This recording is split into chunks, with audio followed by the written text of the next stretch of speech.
of the United States of America, and to the republic for which it stands, one nation, under God, indivisible, with liberty and justice for all. Thank you, everyone. Thanks for the small public that's here with us this evening. It's such a wonderful evening. Is there any public comment from the board? I would just like to mention that the pancake breakfast is tomorrow morning, 8 to 10. $2, all the pancakes, sausages you can eat.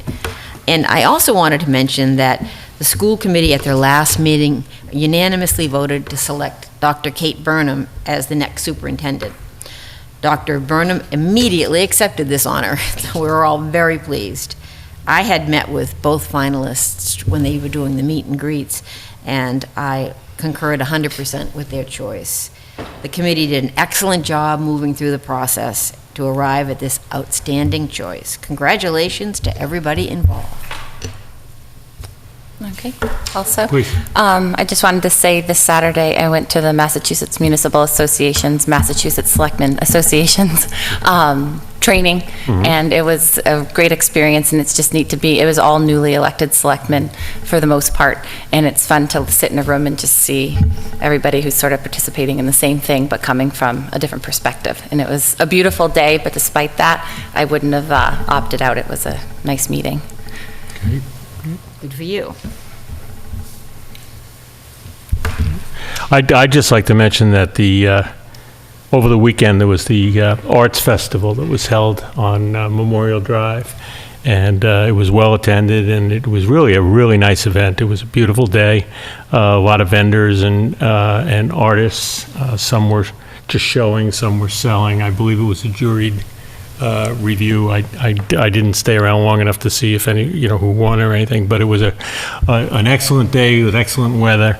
The week before, the cruise night was held at the same location on Memorial Drive, and I believe that that's becoming a very good area for some of our public gatherings, and the police did a very good job of parking, crowd control, et cetera, and it provides us another option as we look at our facilities management and where we put things and how we move forward. But both well attended, both well organized, hopefully both continuing events. I know that the cruise night was the second, and I believe the arts thing is planned to be an annual event as well. Both very nice events.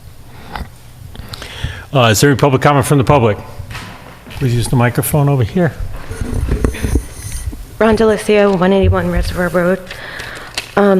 As some of you may be aware, I've been serving as a volunteer recording meetings for approximately the past year. I decided to volunteer because I was frequently attending meetings which were not being recorded, and I thought I could help increase meeting coverage by simply borrowing a camera and recording while in attendance. Today I learned that last night, PAC created and voted on a policy to restrict volunteer videographers from public comment. I was told I will be given a form to sign which states I can only record the meeting and cannot comment. I will agree to no such thing. I do not believe my borrowing or use of a PAC camera should restrict my First Amendment rights in any way. I was told this policy will apply to both paid and volunteer videographers because they are considered representatives of PAC. I dispute the claim that I represent PAC in any way. I view myself as a member of the public and a volunteer, just like any other person serving on a committee or board. I would be the only volunteer in this town who is expected to revoke my right to speak as an individual, and I refuse to consent. Prior to last night's PAC meeting, I submitted an email public comment on this issue, as I saw an agenda item which stated review of policies. I assumed this meant PAC would be reviewing existing policies and possibly discussing policies for future action. Nowhere on the agenda was this specific policy listed, or was there any mention of a vote to be taken on it last night. I find it ironic that just last week I stood before you to comment about the need to increase and improve communication, and the committee most responsible for seeking ways to do this has taken swift and stealthy action to further restrict it. I will verbally agree to remain silent at the Charter Review Committee meeting and upcoming Planning Board meeting. I have already committed to recording. Thank you. Any other public comment? I'd like to comment to that, and I think I'm shocked that the town would ever try to restrict somebody's participation in a meeting, and I've experienced meetings where Rhonda's recorded them, and sometimes she's the only resident at them, and the fact that she wants to participate and does participate, I think is something we should cherish and not restrict, and taking away public comment from anybody in our town seems like a shocking thing to do. Do you know if it's even legal for them to do that? It's policy, so I'd have to look into that further. I can't imagine being in a town that has policies to take away speech. That's shocking. Right. I can't imagine. I'd be interested to know the reasoning, personally. They made this. I'd like to know why they made that decision, anyway. I mean, everybody who attends these meetings is participating and having opportunities to speak, but to zero out situations where somebody loses their ability to participate, especially when they're volunteering to make meetings more open and available, and then we're restricting them, I feel horrible. Well, I think this is in the purview of the PAC committee, and we can either invite them to come in, or we can make it an agenda item to discuss, but we don't have any of the information on that. Yeah, we should get it, that's for sure. Okay. Anything else? Okay. I'm going to ask that we take care of our kind of business first and then go into the workshop. So could we do the town manager's report first?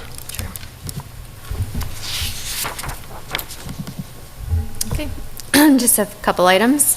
The tax lien sale auction is tomorrow at 1 o'clock. Payments continue to be made, and in my report says it's gone down from 28 to 20. That number changed again today to 19. So people continue to make payment plans and payments on outstanding taxes. So that number has once again reduced. In my report, it's $555,010, and it's been reduced a further $37,000 approximately. Complete Streets, due to the scheduling conflict, the consultant has on June 19th. The Complete Streets presentation by Woodard and Curran will be on the July 10th agenda. The Business Town Partnership meeting. There will be a Business Town Partnership meeting on June 25th.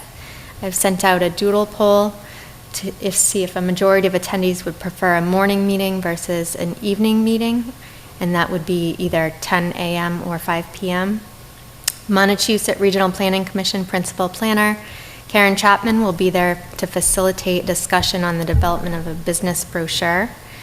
And if the meeting were in the evening, we would aim to wrap up the meeting at 6:30 p.m., knowing that the planning board has a listening session that night on recreational marijuana regulations. Town council office hours will be on June 26th from 2 to 6 p.m. And that was changed from the original hours due to town council attending an evening meeting that same day. I just want to also comment on a comment that was made at last week's meeting, that I'd like to clarify what was said by Selectman Luck during the discussion on taxing to the levy limit, about a statement that was in response to Finance Committee member Mark Erickson's question on whether or not we should be backing off taxing to the levy limit. That my response was an immediate yes. If you look back at the video of that meeting, which was January 25th, 2018, at approximately 29 minutes into the meeting, my response was not an immediate yes, but I said that I thought it would probably be a policy decision, and that by taxing it to the levy, has allowed us to put money into stabilization, and that I would continue to recommend putting money into the special purpose stabilization and OPEB trust fund in order to save for our future and other known large capital expenses. I would add to that, as I said last week, if we do not tax to the levy, we are faced with some very hard decisions and we'll be looking at cuts. This will mean not adding public safety personnel or other needed areas.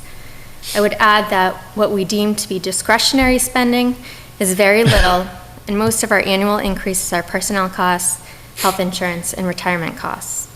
Also, this will likely affect our free cash by being less conservative in our revenue estimates and possibly underfunding budgets due to decreasing revenues. This will certainly be part of a much larger discussion during our budget process, but I want to clear up any confusion about my position on this subject. Thanks for clarifying that, and I look forward to further discussions on the budget.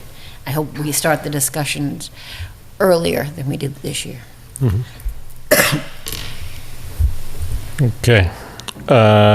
Let's see, do you have an action item in current business for a salary reserve transfer? Yes. This is for the library director, that the library board of trustees, they negotiate the contract for the library director. It's a salary transfer for this year. Okay, and it comes from the reserve fund into an actual account to be able to pay it, is that? It's a salary reserve line item that goes transferred into the library. Yes, that's what Karen Gross put it together. It's, salary reserve. So it's from the salary reserve transfers for $2,032 to the library director's salary, and the reason is for a new contract. Make a motion, we approve and sign the transfer. Second? Any discussion? All those in favor? Aye. Any opposed? It looks like I just have to sign it. Today is June 12th. Okay, we have minutes from 5/8.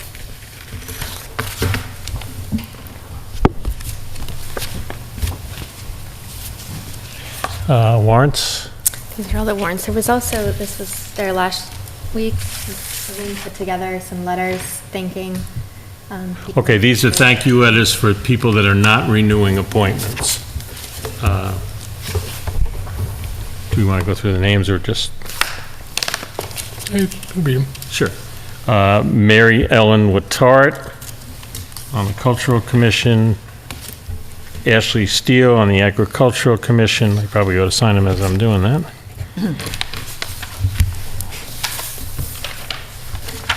Jeff Mendoza on the Agricultural Commission.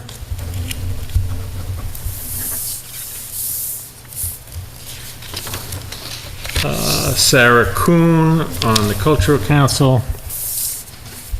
These are people who have served the town and are not being reappointed for one reason or another. Sheila Lumi on the Board of Assessors and as an associate member. Mark Erickson on the Finance Committee. He warned us. Yeah, I know. That's it. Okay, now we have warrants for payroll in the amount of $822,249.45.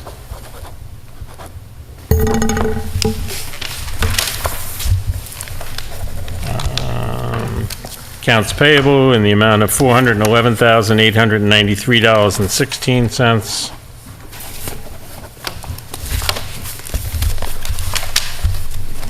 And accounts payable in the amount of $28,267.62. Is there any action file issues? Okay, so that clears the business, and the remainder of our meeting will be a workshop, and we will talk about Board of Selectmen goals and town manager goals. So anybody want to start us off? Well, maybe we should just sort of review the goals that we had for this year. Okay. place to start. We had 3 major goals for the past year, and I'm trying to, let me get the exact wording. Like what type of economic development? Yeah, I got it up here. Got it? One was identify desire for and type of economic development for Lunenburg. 2 was develop an infrastructure plan, including roads, buildings, and equipment. And 3 was improve public satisfaction through community involvement and public outreach.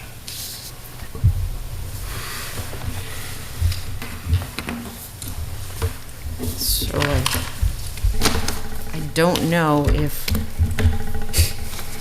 we're through with any of those. No. We made progress on some, but the question becomes whether they're enough work to keep them as a goal or a sub-project of doing other work. Want to take them one at a time? Yeah. How about the first one? Identify the desire for and type of economic development for Lunenburg. I mean, personally, I feel like the average response was, no, we don't want new shopping centers. Yes, we want something. But I'm not sure how we keep asking the question to try to get a different answer. You know, and I actually don't even think that we did get a yes, we want economic development. Every time I talk to people, they say, you know, we don't want to be Leominster or Fitchburg. You know, we can go to those towns for all of those things. You know, we want to we moved to Lunenburg because it was rural, and that's how we would like it to stay. And I don't, you know, I don't feel like we've gotten enough input to the contrary. I'm also curious about this being a goal of selectmen, because really it's almost under the jurisdiction of the planning board to identify economic development. So I'm not sure if it's really a selectman's goal. I think the history on that is that the planning board's role was to write an economic development plan and Within as their part of their master master plan. plan. And I think what we had said when we took this on was we wanted to ensure that the town, in fact, supported economic development and wanted it to be part of the master plan, and to guide, if yes, what the town was looking for before we sent the planning. It's almost a they were going to do the how, but we wanted to determine or get involved in helping determine whether there was an if before we did how. So that was our role. I don't think we ever said we wanted to develop the economic development plan. We wanted to see if there was a call for it and what direction we wanted to give to whoever owns it. And clearly by charter, the planning board owned the writing of it, but we were trying to figure out if we... When we were also talking about, Paula was talking about having an economic development committee that would be implementing whatever plan there would be, or possibly help write it with the planning board. And I think the work we started doing was at least get something started relating to agriculture, tourism, trails, things like that type of economic development, which gave us something to start as opposed to the mall, the other things like that, because, you know, I don't think I think the definition of economic development is part of the issue, because you're right, we're not going to be a Fitchburg or a Leominster even if we wanted to be. Right. And what I heard out of it was more being contextually appropriate. I didn't hear a resounding no, and I didn't hear a resounding yes. It was just whatever comes in should fit appropriately. And to support existing businesses. Right, that was Yes. big, That that was was the other big. You know, supporting existing. And yeah, We all agree that we should support existing businesses. and the ecotourism and the agritourism were 2 things that were pointed out as areas to improve. And I think we are having economic development. I mean, when you drive by Unitil now and you see it as a business, and that's something that was in Fitchburg and is now here, I think it's not as if it can't happen or won't happen or didn't happen. I think it is happening.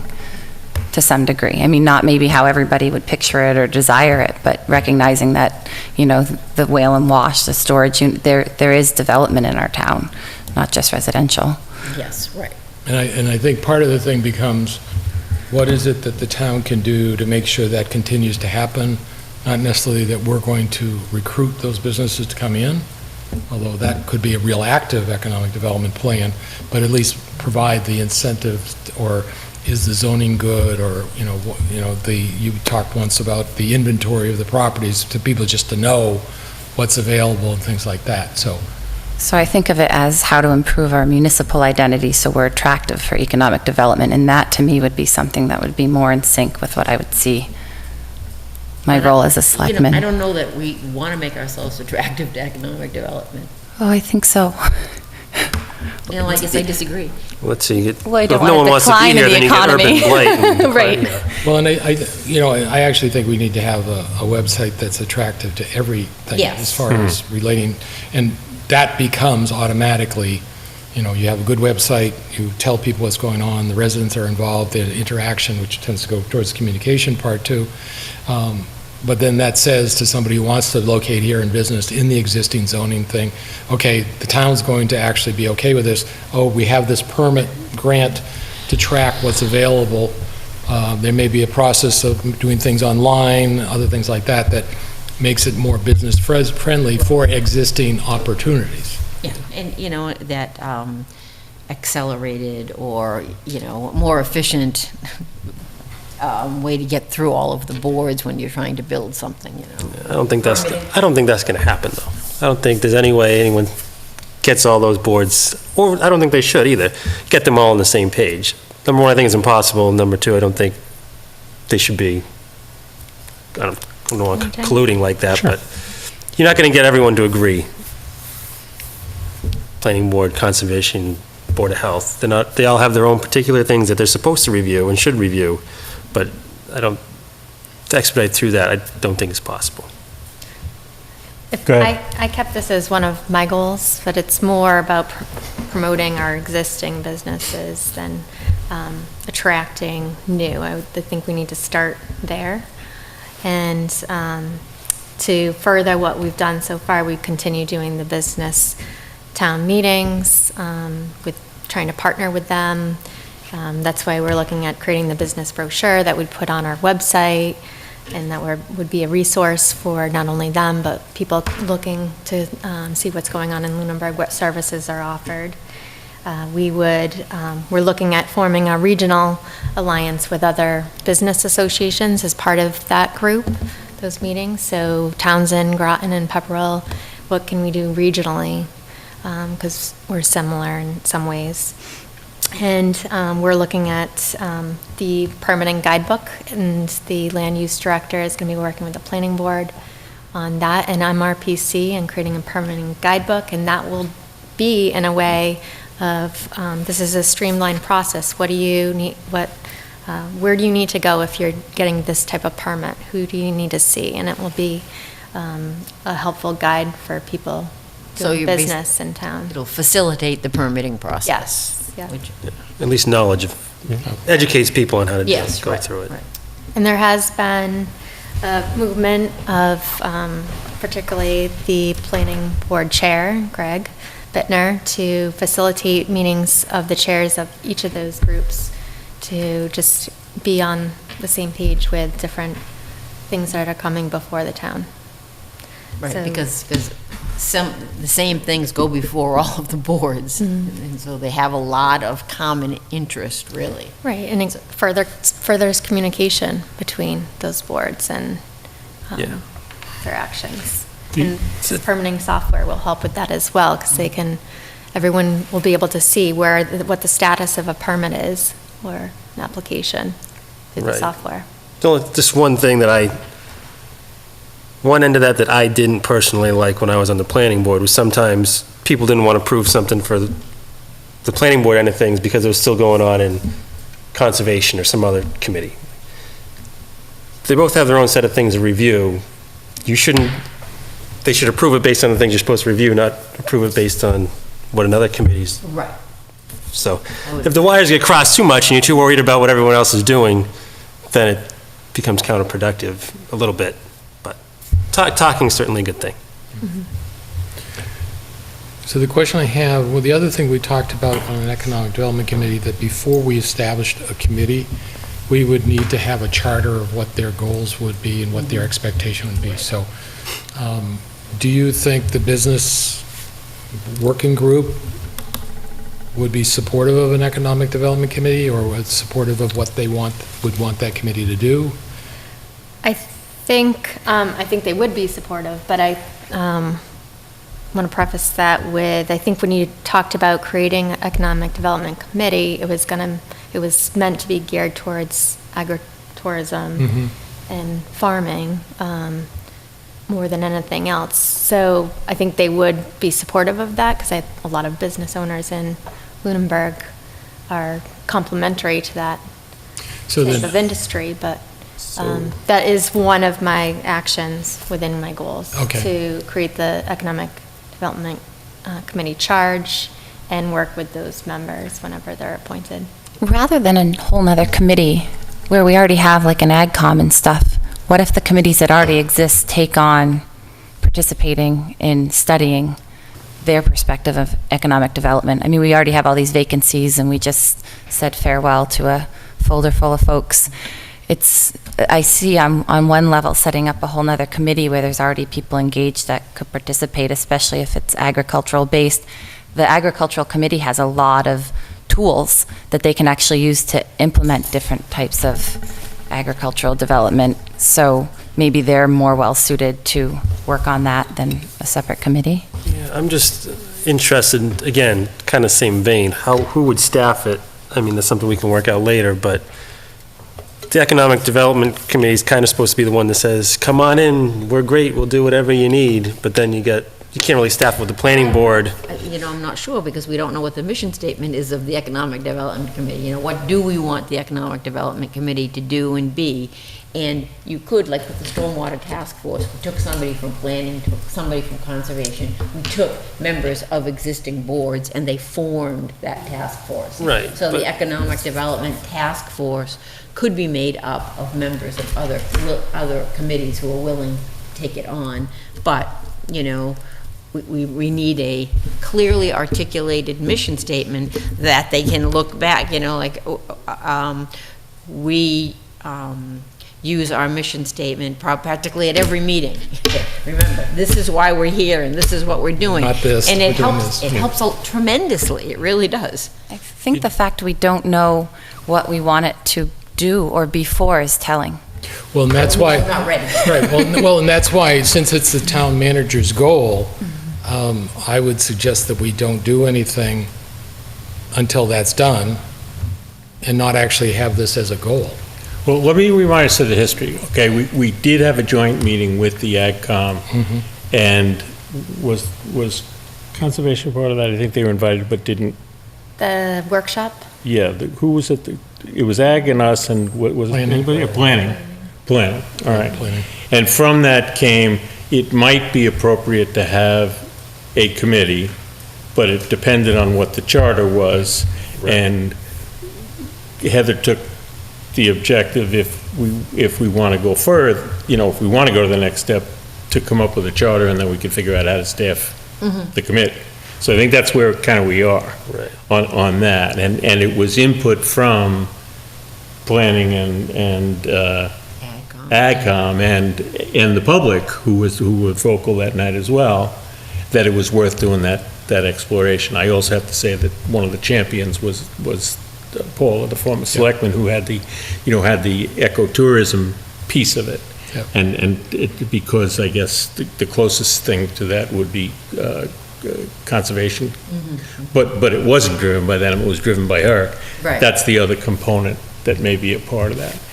Well, and that's why I was saying that I think it's premature for us to set up a goal to establish a committee subject to the town manager, because we really ought to just wait to see that and then respond to that as, not as our goal, but just as your goal, and let's see how it goes at that point.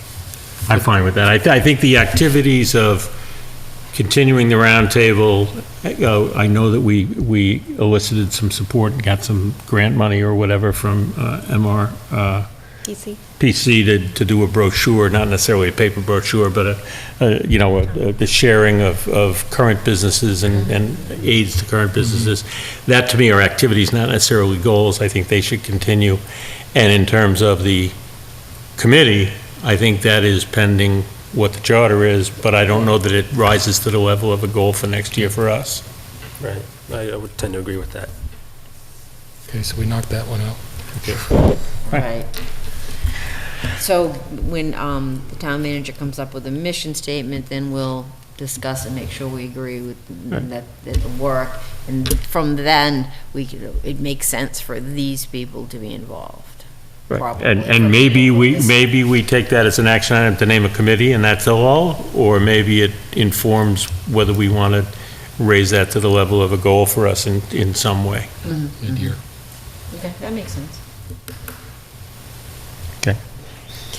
Next Want to do the one, next one? develop an infrastructure plan, including roads, building, and equipment. I think we're maybe a quarter of the way through that. We did a lot with building inventory and things of that, but I'm not sure how much we've touched equipment or roads. Maybe Heather can fill in Yeah. more. We have the full inventory, as far as what's all our insured property, Yeah. equipment, everything, included. It needs to be incorporated into the capital plan.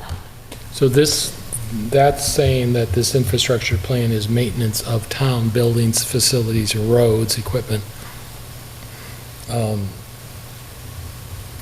So the question becomes, is that our goal, or is that your task now? Well, As opposed to, what are we going to do with the town buildings? Which I see that as something that we need to put on our goals. What are we doing with Passios Elementary, the Town Hall, Ritter Primary School, and Brooks House? I think that has to be a goal, but this one sounds like it's more, let's do an assessment, let's do a funding, what do we need to do, maintain, 20-year plan for equipment has been started to be done because of the fire trucks being long-term hires and stuff like that. So I think we've made great movement on that with the Finance Committee and the Capital Plan Committee. Well, we've identified a lot of the needs. I'm not sure we came up with a plan to fund them all there. That's a different discussion, but if you identify the needs and you identify the cost, then we see how that fits into the budget and everything else like that. So that's collecting that information so the question becomes, is this still our goal? I would say it still should be our goal, even though it's probably going to be implemented by the town manager and others. Well, we have to look at things like, if we're going to accept the skateboard park and the new McNally playground, those are really potential liabilities if we don't maintain them properly. The skateboard park actually scares me because of the liability if someone gets hurt at the skateboard park. So I think we have to come up with, if we are going to accept things like that, we have to figure out what's it going to cost us to maintain it, and what's the plan to maintain it, and how do we fence it, really, what does the whole picture look like for anything that we accept? So- Even, this McNally Park, if, You're talking about Wallace Park, right? no, no. the park that one of the developers So the wants to put in. Lunenburg, Oh, okay. Wallace Park, it's just like the other parks in town, the DPW Okay. has to take care of it, and that's, but I think what this is saying assessment, cost to replace, and you're adding in a maintenance plan, which we've started talking about that with the Charter Review Committee. The town manager already has a responsibility for a maintenance plan. We were trying to clarify that it needs to be more than just what's written there, to be clear that it was supposed to be equipment and buildings and other things like that. But I think we should have a policy of maintenance, about maintenance. well, A policy that we're going to maintain. And when it comes to gifts, look at what the turf field, look at all of the commotion over the turf field, because however it was accepted, or without any strings, you know what I mean? I don't want to get, I think we have to avoid putting the town in that situation again. We need to know at the beginning what it's going to cost when we accept it. And Either how's accept- that going to be paid for, Yeah. you know? See, I would suggest that I would like to broaden this one. I mean, we talked about facilities, roads, and equipment. I think it includes land, and that is, you know, parks, cemeteries, any other land that we have that isn't just conservation land, you know, and maybe that's included too, but I'm talking about land that you could do something with. Well, you And- may actually, sorry, you may want to have an infrastructure plan for some conservation land, because there's some conservation land that actually they spend money and they expend trust funds and gifts and other stuff like that. We wouldn't control it ourselves, but the town should have a plan. Yeah, and I'll go as far as to say that I feel very strongly that we need a facilities function. We get hung up at charter review when we talked about a facilities manager and whether it's a head count or not a head count and where does it report, and that's not my intent to have in this discussion, but I think we need an expertise, whether it be in-house or outsourced, that understands how to maintain, risk manage. You know, I'm worried about liability too, but that's what insurance and risk management is for. As long as you're managing, you know, all your properties. I'm worried about the high school. The high school is brandy new, it's spanking new, but if we don't maintain it appropriately, then we have that as a problem. What's You know, the capital plan Exactly, for the replacement and maintenance of the high school? right. Now is the time to develop it. Mhm. When does that roof have to be replaced? When do the floor tiles have to be replaced? When, you know, what is it that needs to be, and how are we going to pay for it at that point? I'm sure there's things that are, after 5 years, they'll be, Yeah. that need maintenance. And I'm suggesting that maybe we have a goal of the whole thing from a strategic policy point of view, not that it's a day-to-day operation, because that clearly is not ours. No. And that maybe the priorities or the year one ones relate to the 5 buildings you originally mentioned, but everything all the town's assets, in whatever form, are part of that plan. I would love an inventory of all of the land. You know, remember when we, for some reason, we were The tax we were title. in there was this big, beautiful field that someone pays for us, that's town property. You know, it's not very accessible, so it's difficult to do something with. But, you know, we need to have, that should be on a list someplace Yep. so that we remember that we own that, you know. And who's responsible for Who's doing it? responsible for it, and, you know, could you sell it and get it back on the tax rolls, or could it not, you know? We sort of have to look at all of this stuff with a fresh set of eyes. And as a side trip on that, did we vote to turn that over to the Ag Committee to award the haying contracts for that? Not in my recollection. Okay, that may be something we should put back on our agenda. There are 2 fields, one I think is at the end of Fairview Road. It's not conservation land, it was land given to the town, and then there's another one, and we actually went out to bid for somebody to hay the fields, so we kept it as a field. And at one point, we had some discussion saying that probably is something we shouldn't be approving, it really should be the agricultural committee, now that we have that, for what's the okay. appropriate agricultural use and other stuff like that. So I would suggest that we expand this, as Jamie was saying, develop an infrastructure plan and policy for maintenance and capital replacement needs, we can wordsmith it, And use. and use. Yeah, we should have, you know. You know, some of it is Yeah, what do we and use for? Use, and perhaps just surplus. I mean, when we were looking recently about which properties we wanted to take for tax title, we would ask the departments, is there conservation land nearby, is there park nearby? Well, there's some property near the town garage we chose not to go for, even though it's conservation land. Well, why do we have that conservation land? Is it actively used? Is it just, what is it? So I think that there'd be, you know, so an assessment, inventory would be some of the words. So it's roads, buildings, equipment, land. Does that cover everything? Inventory, assessment, and use, right? Yeah. For all town buildings, roads, and equipment. But not just to Properties. talk about it as a goal, but to create a policy, Create a policy and a where plan. there's some comprehensive place where Yeah. it all exists. And this one's going to be big enough that we're probably going to have to create some objectives of what we're going to do, and then who's going to have to do some of them. Are you also talking about parks, land under the Parks Commission and cemeteries under the Cemetery Commission? I think the town should have a plan, so we should involve the cemetery. So for instance, the cemetery recently did the building so people could have ashes put there. So what is their plan for things in the future? What is their plan to maintain that structure? It doesn't mean we tell them what to do, but there should be one central place for that.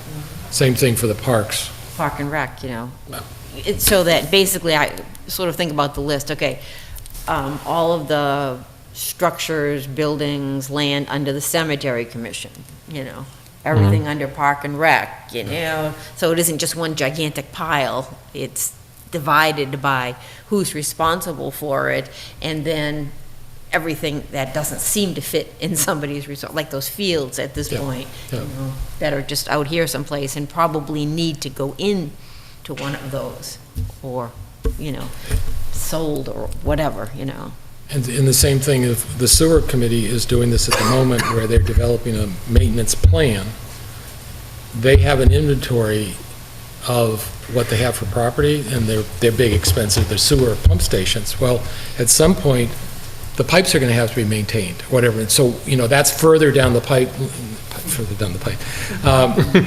because those are newer items and don't need much work, but that should be part of the whole inventory of the town's infrastructure, so that then feeds into the capital plan. Yeah, so we ask the Sewer Commission to give us their list of all of their things. Yeah, and just so this doesn't get misinterpreted, I think the way I think about it that makes some sense is that when any asset is bought or sold by the town, we're responsible for it. So, in other words, if coming or going, We being the town. we represent the town on the buy or the sell. So if somebody wants to donate land, or if the school wants to give up a piece of property, they give it over to us and we figure out what to do with it, et cetera. So, for instance, if we bought a piece of land and determined that it would be best used as a cemetery, then we hand it off to the cemetery Yes. commission, and they manage it, figure out what to do with it, et cetera. But the reason we're involved in the overall plan is because it's kind of all town assets coming and going come through us. Yeah. Once they're here, they may not be our day-to-day responsibility. Yeah. Right? Yeah, right, hopefully they're not our day-to-day Right, right. responsibility, but we know who is responsible for Right. it. And so, if taxpayers have a right to know, what do we own? Right. And what's it cost to maintain it? And who's taking care of it, those are But if somebody reasonable donated a big questions. chunk of land to the town, we'd probably have to figure out what to do with it. And if it turned out it was going to be used for a school, then all of a sudden, the responsibility goes someplace else. If it's going to be used for a cemetery, it goes someplace else. If it's going to be sold, well, nobody would donate it for us to sell it, but it could be. I mean, who knows? Yeah, You it depends know what on I'm trying to say. Right. And you also have to think about, you need a policy on whether you accept a donation or not, That's right. I mean, not, What's the purpose? right, not all Mhm. gifts are of equal value. So, how many strings are attached? You can have this, but you can't do anything with it, Well, we'd rather you keep it, and so that we get taxes from you, I mean, you need a plan, sort of. Now, I like this. This feels good, but we're also boiling the ocean. I think at the end of the day, we have to have, what are we going to do next year? What's in that plan that we're going to execute? We're going to have a Right. workshop to figure out what's in the plan. And Right. there would be some typical things that are out there for a standard. You've got a building, here are the things that you need to know you're going to need to do. So Right. what's the plan for that? And I would expect that we would ask the school department to come up with their maintenance plan for the school properties. And then we have it as central repository. They probably already have it to an extent. But what do we have? You've been developing it for the various, as a result of the study. What are we going to do, regardless of what we do with the town hall? We have to maintain it in the short term. So what are we going to do for that part?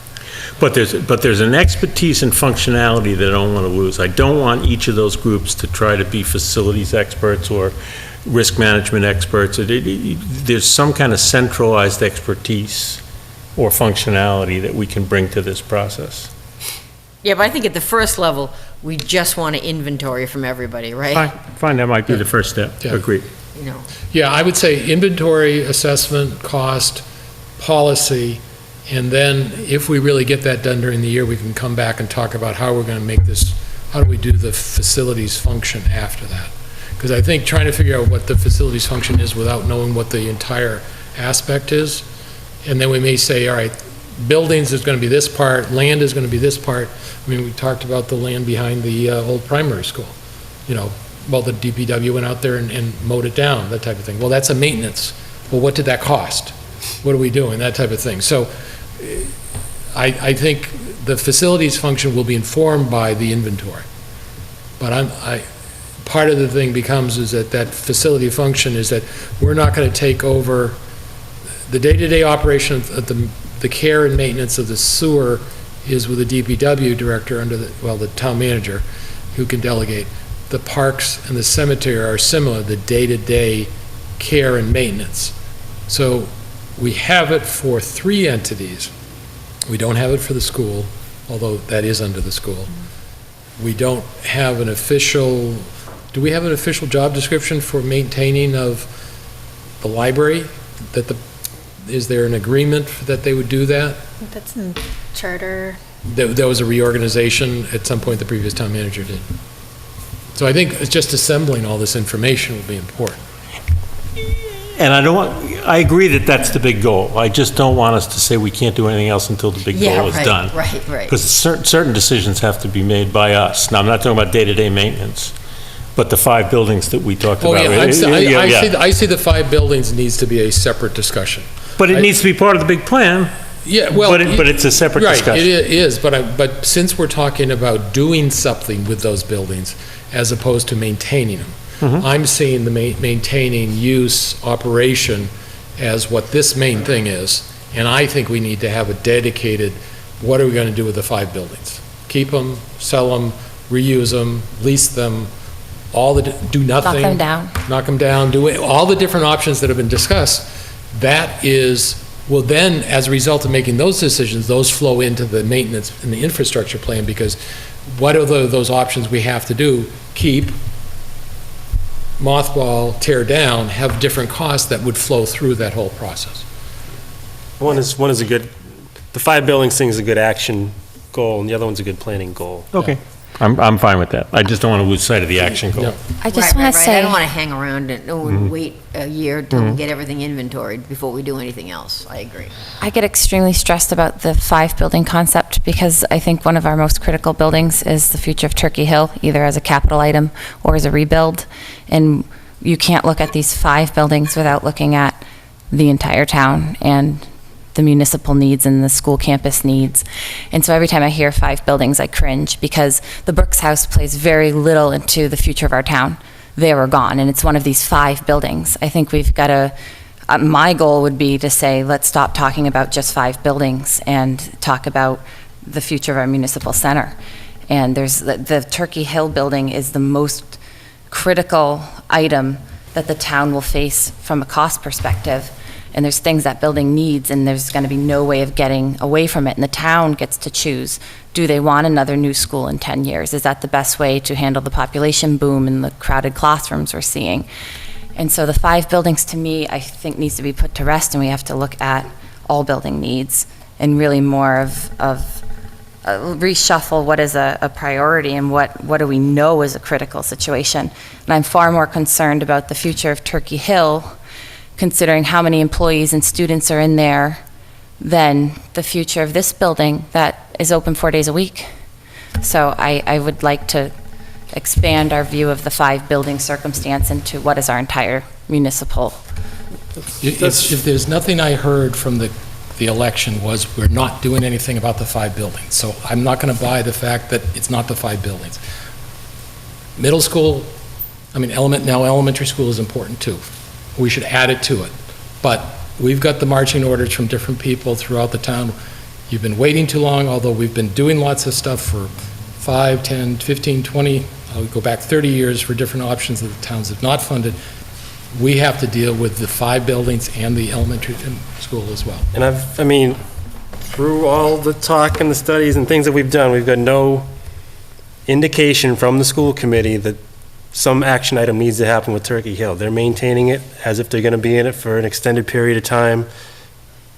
John Lund has said that in 10 years, we'll have to make a decision. Not we need a new building open in 10 years. In 10 years, we'll have to make a decision about what we're doing with it. So we get 10 years to plan that one versus the other ones where people are saying we've taken too long. But you can't wait 10 years to plan that. That has to go on the table now. And in fact, that's why the extra money was spent to do an assessment of that school at the same time. And so what things, with the infrastructure plan, are we going to maintain that building with the understanding that we're probably going to keep the building as opposed to knock it down?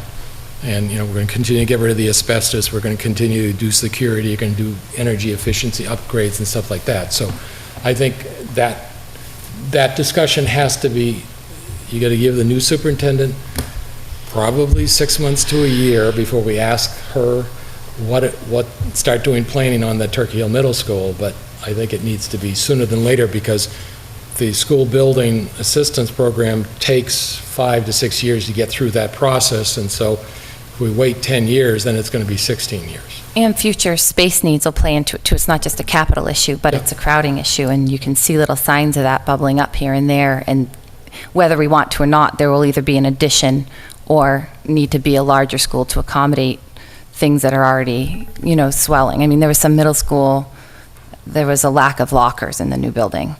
And these bubbles, there's bubble classes, but I think we can't just talk about a small collection of buildings. And then this is something too, to get away from talking about just the building, but what is the actual problem? And I've spoke about this so many times. Meeting accessibility for the second floor of this building comes up, and I've suggested, why not meet, and right now while we meet here, we're surrounded by better meeting spaces. There's collaborative rooms in the new middle high school. There's a beautiful meeting space in the Eagle House that is usually closed at nights. And so instead of always just focusing on what's the problem with our buildings, it's like, what is the problem we're trying to solve? And if we want to give people a more accessible meeting space, why not do that? And the high school, we know, has the internet to live broadcast, and we've met there 3 or 4 times over the past year, so we can solve a problem maybe without hyper-focusing on the buildings and looking. I would rather look for more what is the problem. And there's a plan to move into a municipal space that is handicap accessible in the TC Passios, that isn't a temporary fix, and it isn't impinging on an educational space. It's a municipal space. And I would suggest that we just talked about the fact that we have action goals and planning goals, and I would suggest that the 5 buildings are part of the action plan, and that the Turkey Hill is part of the planning plan. And I don't think it's fair to call the TC Passios accessible. I mean, every single classroom door doesn't meet ADA compliance, so I think that's an unfair label for that building. We have fully accessible buildings we could use right now. So it's not the accessibility of the meeting space that I'm concerned with, it's the accessibility to the town residents for town services. And that's the problem with this building, and the problem with the Ritter building.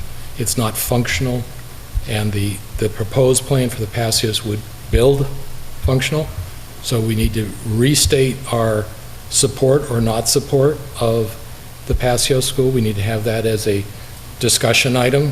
We need to, because we as a board, before you get on, voted to go with that option as a planning function, not a voted, we're going to do it and spend money on it yet. But I think we need to revisit that, and that's why I think that that should be one of our goals, is to deal with the buildings that we've been working with, the most recent find. I like the idea of talking about the Turkey Hill being a planning item involving the school, but that needs to be on the table, because that's a capital need within the 20-year time frame that we're now looking at. So we have the infrastructure plan and maintenance, and so I would propose that we have what is not develop, but adopt a plan, an action plan for dealing with the 5 buildings, and a planning process, establish a planning process for the the elementary school. For the whole, didn't we suggest that a goal be to do, no,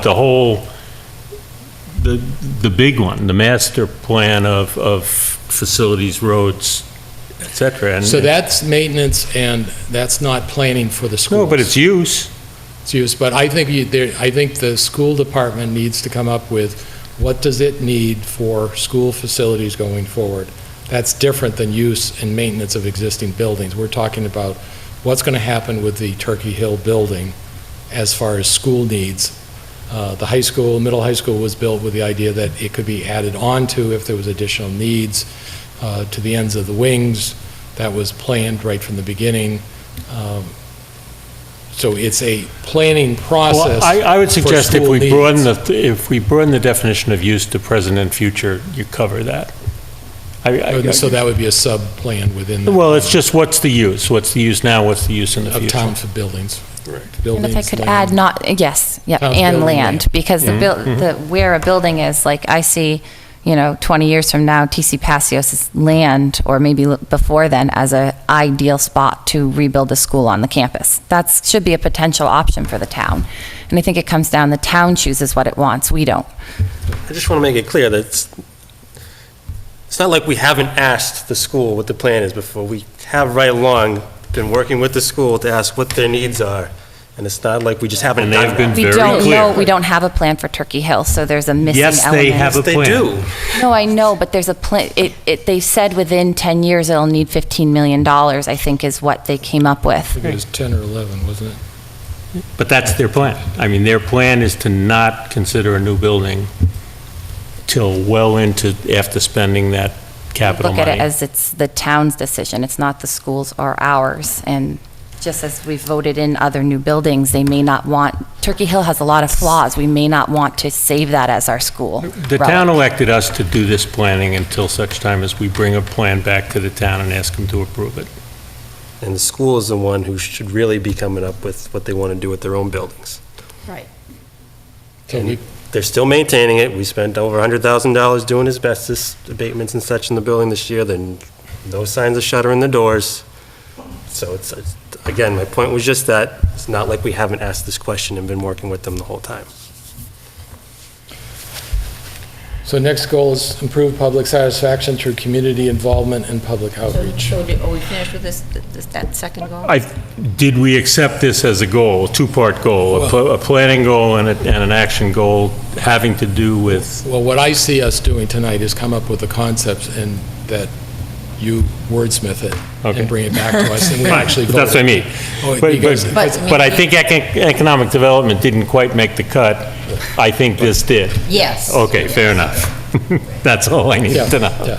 Yeah, because it's going to be difficult wordsmithing it from all these conversations. I think I could Yeah, put I'm not something sure out what there. our goal is. That's why he's going to go back to the YouTube and make sure he's got everything captured, because this really has different, distinct tasks. Yes, right. Planning and other, and decision points, because we need to come back and say, where are we moving forward with this building? Where are we moving past for the primary school, the Ritter, each of those we've got to come back to again. And so those are steps that have to be within this. And it has to be articulated clearly, or, who's on first, Well, it's got to fit within one line on the agenda. Yeah. I'll just add, I kept that as one of my goals as well, the infrastructure plan, and address deferred maintenance on town buildings, recreation areas, and other town infrastructure, and continually update long-range capital plan for town assets. And I like that word, town assets.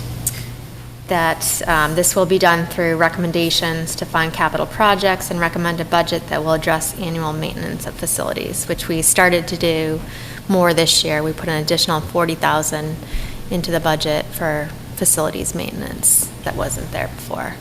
So this will start to address those smaller projects that we've not addressed, and hopefully build that up to where we can be at a capacity where we can address So where does that go in the budget? the facilities maintenance line. In DPW. Yeah. So the other thing, just channeling Paula.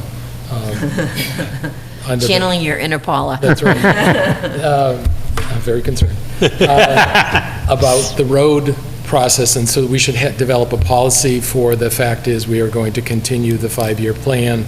We're going to continue the concept of federal funding where for eligible roads, seeking grants, MRPC, Joint Commission, the TIP, all the various things like that we go and actually include that in our policy is what we'd want to do when we come up with what is the plan that we have for different buildings, because different buildings are going to require different policies.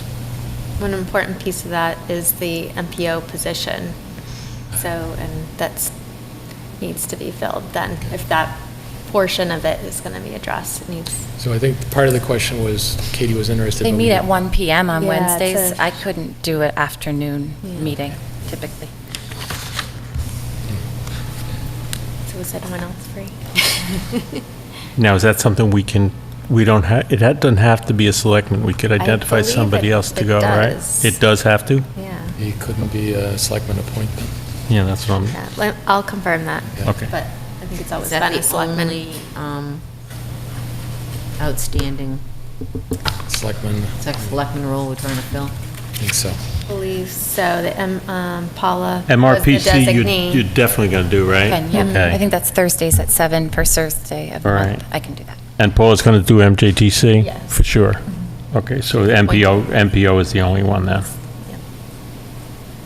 1 PM is a tough Yeah, commitment. that's the yes. middle of the day. Middle of the week, middle of the So your day. answer is yes, that's the only one, whoever asked. Okay. Yes. So let's find out if it has to be a selectman, and then we'll revisit. Okay, cool. Now, your comment about including the 5-year pavement improvement and the tip and all that stuff, was that for us or for her? We said we were going to come up with a plan and policy.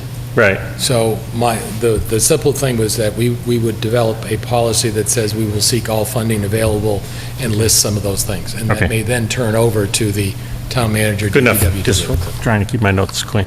Okay. It's part of the infrastructure plan. in policy. Makes sense. Yeah. I mean, the same thing's going to come when we start doing stormwater money.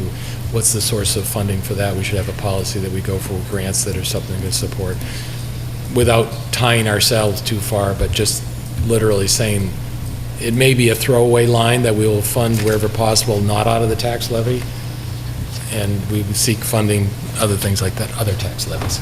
Yeah, it's kind of changing the way you think about things, Starting to actively pursue grants, find out what's out there and try to grab it. Okay, so now we're going to move on to the, Public satisfaction through community involvement and public outreach. So going to the town manager's goals, Yeah, I kept that as one of my goals.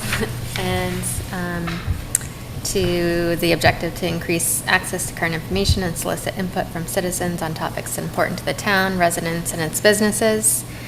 Some of the actions would be to finalize the website and make continuing improvements as needed in access to information. Now, when you provide access to information, when you think about the different constituents in town, I mean, there are people who aren't on Facebook, there are people who aren't on computers. How do we reach out to them? Well, certain actions, I guess, would require mailings and information on the signboards. That's how some information gets out currently. And using like when they send out the tax bills, throwing a mailing in with those, it seems like that would be a fairly efficient way to do it. Yes, and that's been utilized by different departments as well.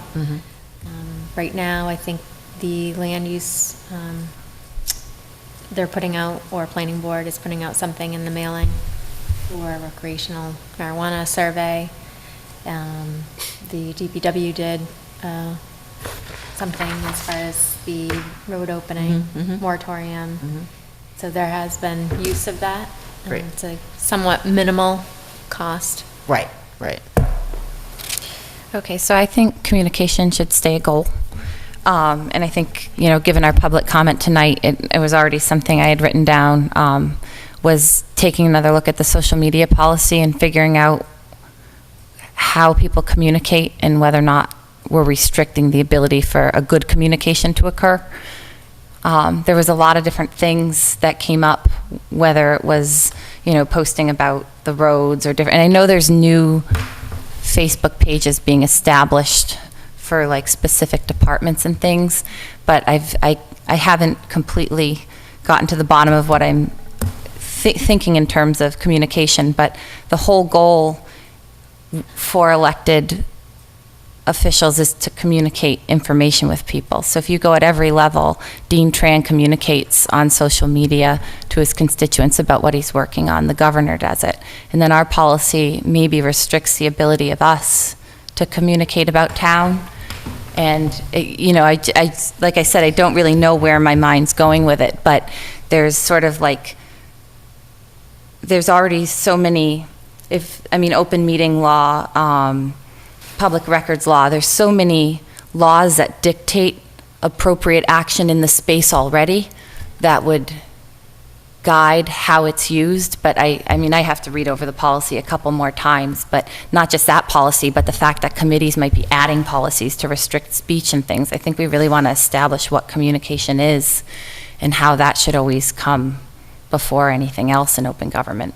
So my concern and the problem with engaging with people on social media to talk about policy or their concerns is it's good to get information out, but you can't have a private conversation, a one-on-one back and forth with an individual and have them feel like the select board heard them via social media. If they want the whole board to hear their concern, they should be coming to making a public comment here or talking to the town manager. Or sending an email. No, and I don't mean in terms of conversation. I mean in terms of communication, and this is very different than what I'm saying. I'm not talking about engaging in... If you comment and say, hey, we did this last night, somebody will inevitably comment back and say something, but they need to know that because they commented on your post, that doesn't count as their voice being heard. And I don't mean specific to Facebook. I just mean generally taking a close look and studying how state level, what does Jen Benson do? How does she communicate? And studying how at all levels around us communication is and isn't allowed, and is our policy restricting the ability to communicate? So I would recommend that part of this goal include review of our social media policy and establish a communication policy. Forget about social media. We need to look at social communication policy for how we want to get information out. So for instance, we may want to, at the end of every meeting, have a section where we say, all right, of our items that we discussed tonight, what are ready to be sent out in our communication policy. Mm-hmm. So, it's press release. You can't rely on the Ledger or the Sentinel to do something. You have to give them a press release. Well, it takes time to do a press release. Are we ready to do a press release? The topic is, so for instance, I would say the summary of tonight, the selectmen came up with goals, but we're not ready to share them yet because they're not written and we haven't adopted them yet. So it's not appropriate to send out a Facebook post other to say we did goal setting and we're going to have it later. The question becomes how much time and how do we actually do that. But I think if we're, what's the word? Not conscious, but directive to ourselves saying, what do we believe should be communicated, and let's do it. And then we have that and say, this is not ready to be communicated yet, not because it's not public, but because it's not enough information out there yet. Sure, and I like to use examples. So like if you ran for re-election next year and you want to say, this is how I feel about Lunenburg, or these are the things I want to do for Lunenburg, this is how I see this process continuing, or this is what I'm most interested in. The policy might not let you have that communication. Somebody else could essentially, in the community, so when I look at elected officials and communication, it's a important part of their ability to be able to continue to communicate about what they feel or have done and are doing.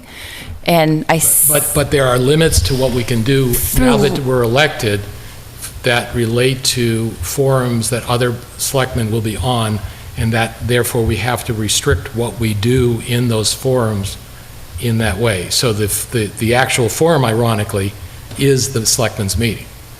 So as opposed to the social media policy or press releases, it's not a press release is different because that goes out from an individual. It's when there's the dialogue that has the issue. So that's why I'm saying I would suggest we have Adam in to talk about our social media policy and what the limits are, what we can and can't do. Right, because I'm curious about all the laws that already exist already cover it. Like, No, but social media has a special, but Phyllis and I both went to an MMA session on that, and we learned a lot at that point, and if you get to see one. They presented, I mean, the Mass Municipal Association did a lot of the same, and in a lot of circumstances when there isn't social media law, all the regular laws apply, and they're really restrictive, and I think they already restrict the space quite a bit, so I was just curious if we're redundantly restricting. No, I think we need to be clear restricting for what we're supposed to do in social media and not social media. But I think it's good to have training on that again because we need it every year. When we did involve council, when we wrote the policy, it was clear that you need to have a policy and have it on your Facebook page where everyone can see it. Yeah. You can't just have a Facebook page with no policy.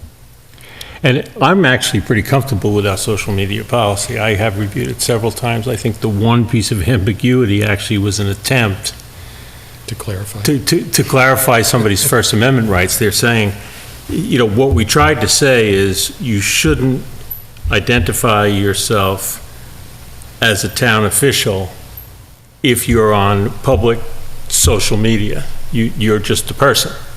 But if you're using the whistleblower or you're trying to whatever, then you have to tell them and that's what made it confusing. But the bottom line is, our social media policy as it's written today is very much conscious of open meeting law. And the communication vehicle is the town-sponsored webpage and Facebook page. And then there are subgroups that are for police and fire and DPW, et cetera, and I'm very comfortable with that as being the way to communicate. Sure. If we want to bring it up and review it from time I to think time, so, because I get that's important. confused, because like Yeah. your personal Facebook page has a lot of things about town, so I don't know, it's confusing to me. So I think that's good. I think we also, it's not necessarily within this one, but I think we also said that we would set up a time where we would go through our policies. Again, it's good to Right. go through those every year, especially if you have a new member, just all our policies. Some of them, it took us months and months when Carrie was here to update all our policies, and then that got carried over to Heather to update some more policies, and we added new policies and things like that. And I think it's always good to look at those again and say, why do we do that? What's that mean? And other stuff like that. So, And that's on our agenda for July. So. Oh, okay. All our- And so do you look at them all in one? we would It's an start. annual review. The annual review, what we did was when we rewrote them, we did them over several months. We had special sessions just to rewrite them because we didn't even have policies that were updated. So what we did was we would review them, and if there was something that needed to be rewritten, we put that as a separate item. Yeah, it was a good exercise last year because, Right. for me, just to learn what they were. Right. And to still have all of you around who knew why they were there. Because if you go a couple years and you have that disconnect of continuity, then it's real I confusing. mean, like liquor license policies, which have come up a lot recently, and then the lawyer read up a couple comments, and it's like, okay, should we look at that section? Right, You know, so right, let's have that as, I think liquor license policy would be good to have a separate night on that, and possibly town council come in and look at it, and we read it through it, you know, because I think that came up a couple times, then nothing happened for like a year and a half. Right. And all of a sudden, we've got all of the ones now, so.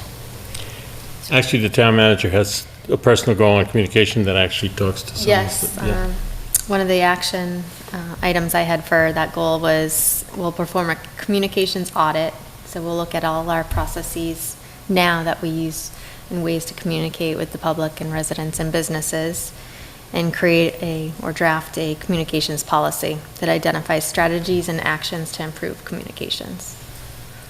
So the other thing I think would be helpful is what we've learned from meeting with the various committees is to help them identify how they can, if we appoint them, we should be directive to make sure that they have a communication policy. If it's that we appoint, it would be suggested that they have a communication policy. So we try to help out what they're trying to communicate. Internally or with the public? With the public. Okay. I don't want to get involved in their Right, stuff. right, that's what I was, You know, that was confusing. The sewer commission's going to have its own communications workshop for within them, their own, how they communicate with themselves. But, the Conservation Commission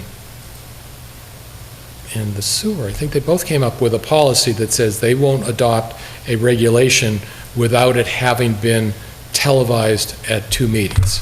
And depending on, like for the sewer, that meant that it took over 2 months because they only televised one of their 2 meetings a month. So that's a good communication style policy, that a regulation really should go below the public with at least a televised YouTube process. So that might be a communication policy that would be recommended for various committees. The PAC committee there's a process by which, a policy has to be adopted versus a regulation. I don't know what exactly they adopted. Is that followed, that process for the communication process as well? So, relative to communication, is there a goal, or did last year's goal get enough activities underway that it's an activity or a maintenance? I think we need to keep this on for at least another year, include public satisfaction through community involvement and public outreach. I think that goes for communication. Community involvement is trying to get people involved in committees. Well, I have a whole separate one on committees that I want to introduce. Oh, okay. But that may be. And I didn't know where it fit, but And, relative to communication. I also think, when I was looking through the budget process and we were having all these meetings with FinCom, most of the time, the people in the audience did not have access to the information that people were discussing. People came, there were many instances where they could have used the PowerPoint to show what they were doing. It felt like an archaic process, and it felt very disrespectful to the people in the audience who didn't have access to the information. So I think like the people who were watching at home probably had better access, because if they had the whatever you call it, thumb drive, they gave it to PAC, then people at home saw the information, but the people who came to the meeting were sitting there going, and even we didn't have access to it either, and we're sitting in all of those meetings, so I feel like we've really got to change that right away. I think that's a great recommendation for communication. If we could come in and people could pick up the slides or the charts or whatever is being talked about. Or, to save paper, if you put the thumb drive on, if we make sure something's there and it's working, so they just put the thumb drive in. I've sat here blindly listening to things I couldn't engage on or think about because I couldn't see them. Right. So, thank you. Well, and then I think once something is presented at the meeting, I'm not proposing this before the meeting because a lot of things change right up to the meeting, that whatever the presentation is that goes to the meeting, it should be posted to the website afterwards. And my assumption is that once the website's up and running, that's going to be easier to do. I know the Sewer Commission, Barb, went through a process, especially during the betterment process, is that she came up with, here's what I want to propose to post. The Sewer Commission reviewed it. They said, yes, that's the one, or you need to add this additional information, and then it got posted the next day. So it was, here's what we discussed, here's the information, it goes up there, and then it's on the website so people can peruse it afterwards, because sometimes it's like that Monty Tech chart that they always do, and they do put it on the screen. It's like, here's how we calculated your tuition. It's like, okay, I need to sit down and look at this separately afterwards. So that would go into my communication policy, the protocol for. So what I'm hearing is that at a meeting where a presentation is being done, it should be displayed publicly. If it's not too expensive, possibly paper copies available, and then it's available the next day. Like you said, I save paper if it can be shown and then posted on the website, you could always print it yourself. Yep.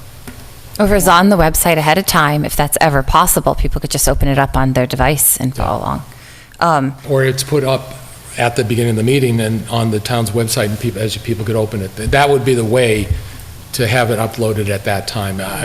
The concept of uploading in advance may not be appropriate if things are being changed just before, but literally that night if we can do it. Now, I don't know how much work that's going to be once the new website is there for I don't uploading. know that yet. But probably essential Yeah. for Yeah. communication, or we ask people like at town meeting, oh, you should have participated sooner, but then not having the tools to participate. I had put increased involvement with an emphasis on education. I talked about this at Charter Review before, I specifically said I went to the Massachusetts Municipal Associations, Massachusetts Selectmen Associations training, so people know where I went. A lot of times acronyms become so easy to use. I went to the MMA meeting for the MSA, and, we're the MPO and the TPI, and in order to increase people's ability to feel like they can involve themselves, I think I did a lot of this in pharmacy days, that communication's a huge part of that education, because you take what you've learned here and then you have to distribute it at so many different levels for people's safety.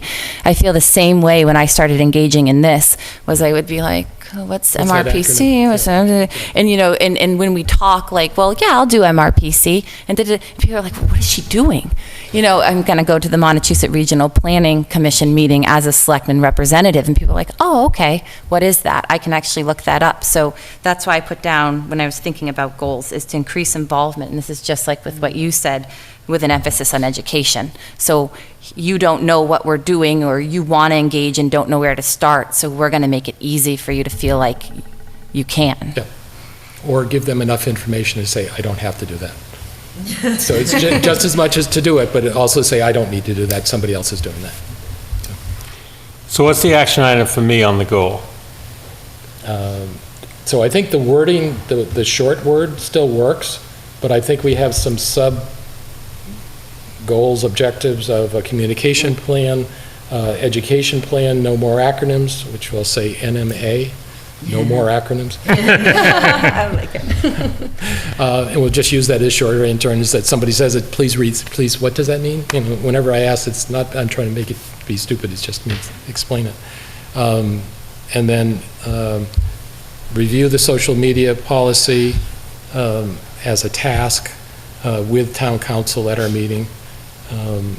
What other things? And my point for that was not, it was to make sure we're not restricting Right. any good lines of communication. Yeah. I don't want, Well, I'm not trying to. and I think it's the policy, and then how do you work with the policy, is saying, this is an appropriate way to use it, this is not, so let's do this side more, so we make sure we're Because you compliant. saw, Some things can be more costly than others. Yeah. Liability, who has to be managing it, lots of times. It's hours. Did that cover everything intersecting with yours? Yes. Okay. Now, I don't know where this fits, and at the very least, I'd like to propose it as a one-year goal. But if you recall, when we did last week's, or when we attempted to do last week's appointments for committees, we recognized that we had asked people to do a lot of work in terms of reappointments, and several of us remember the history of why that happened, when people weren't providing a reason to want to be reappointed, and we felt it was important for us to drive the process that says if people wanted to stay on, they should really kind of reflect on what they've accomplished, et cetera. And then last week, we had that whole big package that we didn't use, frankly. I mean, frankly. I used it. Well, I read it, used but we didn't use it as in our process. Well, I used it in my process about whether I would vote to reappoint somebody, and the fact of, like, okay, this person actually took the time to look at all the different identified issues, they're going to be a good committee member. But as Phyllis pointed out, it's like, okay, there's some information in there that's useful for recommended changes as opposed to here's what I'm doing, and we need to do something with those recommended changes. Exactly. I still think we should ask the question because it is a communication device. When somebody comes on and said, I've been asking to do the following things for the last 3 years and it still doesn't happen. Okay, that says to me there's a communication issue with that thing. Or here's a new idea, all right, that needs to go to somebody else so it gets in the mix. It doesn't mean that we actually enforce it, but there's some other communication. And for me, I just think it should have been a bigger agenda item because my big concern is there are decision-making boards and committees that we appoint that people don't get to elect, but their lives are affected by it, and they have no avenue to say that person's done a bad job, that person didn't do the process correctly. Well, that person did a great job. Well, and I actually think that there's a process by which if there's an opening, it's supposed to be publicized. And I think we need to define and have a discussion about whether the opening means a person's being reappointed. So, Conservation Commission has a lot of powers. I remember when the town voted to give them the authority to adopt regulations. And there was an uprising at town meeting to say, do you realize what power you're giving them to do you could regulate out. The Board of Health already has that regulation power, but they're elected.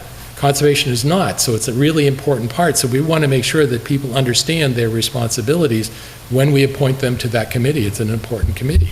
And so the attempt on the Talent Bank reappointment application was to have them see, well, what is it that we're going on here? Is it working? Okay, it seems to be working now that I'd like to do. Here are the goals that we're doing. I think that's important to have it, and I think there's something in our policies. I'm trying to find the policy. I have it right here. Okay, So here's where we're going. I'm glad. Okay. I'd like to hand this out. I would like us, and even if it's just me, but I'd like the board's blessing to jump into the whole committee process in a big way for a year at least. And what I mean by that, and I'm talking about the boards and committees that we appoint, not elected, okay? Maybe some of these practices could at some point get translated, but to the boards we appoint, and the heading is, I was trying to think who needs to do this work. I'm willing to do a lot of it. I don't want to burden the town manager with it, so my suggestion is that perhaps the personnel committee, perhaps I can encourage them to sign up to help with some of this. But it basically says that we would make a conscious practice of recruiting and building a talent pool, helping people understand what the various committees do through PSAs, the booths, et cetera. Public service announcements. Very good, very good. On social media. Actually, that one's on real media. Working the whole administration process, I think Elaine does an excellent job of following up on talent bank forms, et cetera, but circulating them, making sure the chairs of the committees are involved in that process, scheduling interviews, either informational interviews where people are saying, oh, I might be interested in a particular board, but I don't really know what they do. Consulting with the selecting body if they're needed. Part of the notification process to successful and unsuccessful candidates. And then here's the key, orientation and onboarding, including, some people don't know how to run a meeting. They've never been part of Robert's Rules kind of meetings. They're intimidated by being on TV if their particular group is televised either continually or occasionally, and also the whole open meeting law component of committee participation. And then the last bullet goes to what both Bob and Damon alluded to, the whole performance progress review process. How do we encourage the board itself? I don't want to be Big Brother. I'm not saying that we have a role to go evaluate how boards did, but maybe we're asked to help. but maybe the boards themselves have some kind of review process in terms of, are their members being effective, et cetera. Now, as part of doing that, I went and found the appointment, what is it? It's not a, it's a procedure. It's not a bylaw or policy. It's a selectman policy 2.07. And, you know, it reads to the fact of how long they should be posted and that kind of thing. But the one thing I found very interesting, and this kind of goes to an ancillary piece of this has to do with our whole liaison process, et cetera. It says, each committee must report in writing at least annually to the selectmen and meet with the board at least once a year. Now, that's part of our policy. I don't think we've ever done that. I don't think so. And my view is that I'd like to see us take a real hard look at our whole liaison process and say, is it really, what's the best way for us to help the boards we work with? Whether it's a chairs meeting, whether it's having them come to us like this, you know, maybe it's not, and certainly we got busy schedules. Do you really want to be out all 5 nights a week, or can we do this in a different way? So this is a long way of saying I would like to see us have a goal, at least for a year. It may not be a major goal, but to continue the work. I think we've done a lot of good work, but to continue the work of organizing our appointed boards and committees, making them feel more a part of the whole process, hopefully broadening the pool of people that may want to play, and then giving them the skills that they need to do a good job at it. What you just said, those 3 things. Yeah. I mean, luckily it's being recorded. And those 3 things really summarize, and then the other things are tasks. Right. You know, getting the personnel committee, talent bank, those are tasks for doing that stuff. I think that's great, because part of the thing, the appointments, you know, it's like, appointments shall be based on merit and qualification. We seek a variety of backgrounds, interests, ages, genders, geographic areas of residence. You know, I'm realizing that the talent bank application really doesn't, I mean, I remember I look at it and say, where does that person live? Okay, that's good, but I don't have a listing of, well, on the, you know, stay with the Conservation Committee, where does everyone live? Do we have adequate representation of the town on that committee? That would be an important committee to have, that, you know, what are the other things that there should be there? So, I mean, I think, and I don't want to mix elected and appointed, but, you know, sewer committee people, are they on sewer? PAC committee people, do they have cable? Right. You know, these things, we don't get to any of those kind of things. Well, the sewer commission's elected, so. No, that's the point. And I really would like to keep this clean if the board agrees, and start the process solely with appointed. Yes. And if any of these. appointed by the Board of Selectmen. And if any of these get to be, you know, best practices and somebody else wants to adopt it, great. And I'm going to suggest that we focus on appointed committees of the selectmen, not individual officers. Because, right, like the animal control officer is appointed. Oh, yeah. What this focus is, Right. the committee. You're talking about Yes. committees. Agreed. Yeah, keep the focus on that. And then like on the website, if you open up Conservation Commission, is there even a list of people who are on it, what their terms are? Because that would help Some are and people- some aren't. And some aren't. So that would be part of it for me, is establishing that every single committee has a place where you can go and people can learn about who's on it, how to contact them when their term's up. So if somebody was interested in maybe replacing somebody, they'd know that was even a Yep. possibility. So that sort of goes. And with it's design. interesting, because what drives that is, it's up to the committee themselves to populate that part of the website. Okay. And some committees view that as a task that they, like homework, and some view it as a real marketing tool. And you can see from looking at it which ones are. Well, for the planning boards is great, but Marjorie's a full-time employee Right. who takes care of that, you know, when you're talking about all volunteer committees. But base It's information, like who's there, when they're, as opposed to all the policies and other stuff like that's something different. But Like at on- least the basic information. But, you Charter know, review, we had- somebody, you know, Elaine could do that for them, When- you when know, we- I mean, when- or when we- somebody. When we appoint them, she should have the authority to go in and update. When we divvied up who to communicate on charter review to reach out to different groups, I took on some that I couldn't find who they were, where they were, how to email, if they existed. And it was like they were a group with no access to No presence on the website? Yeah, it was, I think it might have been like open space at the time. I know they've gotten going again, but this was about a year ago, or not quite. But yeah, so I mean, if information's not Well, and available, that goes to you the can't. point of when we appoint them, okay, what's the process to populate the website? What's the all this other stuff like And there's that. going to be a little catching up, I think. I Oh, think yeah. the refresher of meeting with these appointed boards and making sure we go over what their charter was, see if that's what they're doing. I think that's an important thing to do. Is there a comprehensive list somewhere of all of them in one space? Like all of the There's one appointed? in this stack right here that Elaine put together, and I'm going to kind of Okay. translate So that that's a into good start. something that helps. Right, yeah. I mean, there is on the town report has it as a static time, but we don't have one place that has, here are all the appointed and elected officials current, that type of thing. But when you go to the website, it says boards and committees, so you can But you click have to on go into each one and look at to see, as opposed to a separate list that has, here's everybody. So I'd almost want to see it as a part of the talent bank form, so not just people, this is what I'd like to do, if built into it was like, these are all the things you could do. I mean, part of the. I'm sorry, I didn't understand what you just said. Well, so if you want to participate and you get your talent bank form and you fill out the little bit of information it's asking, I think almost of it as a packet or a couple-paged item where it explains to somebody, they walk in and say, I want to participate or be involved. Where are the spaces I could do that? And as part of the talent bank form, seeing like all the spaces they could contribute.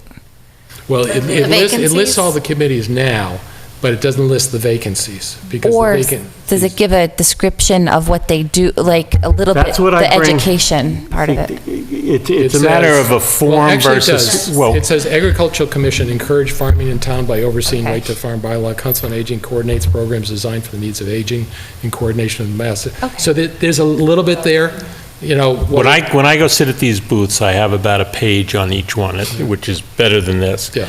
But it's, the quality of that is kind of up to Who gave it? Elaine and who she worked with. Some are good, some are not so good.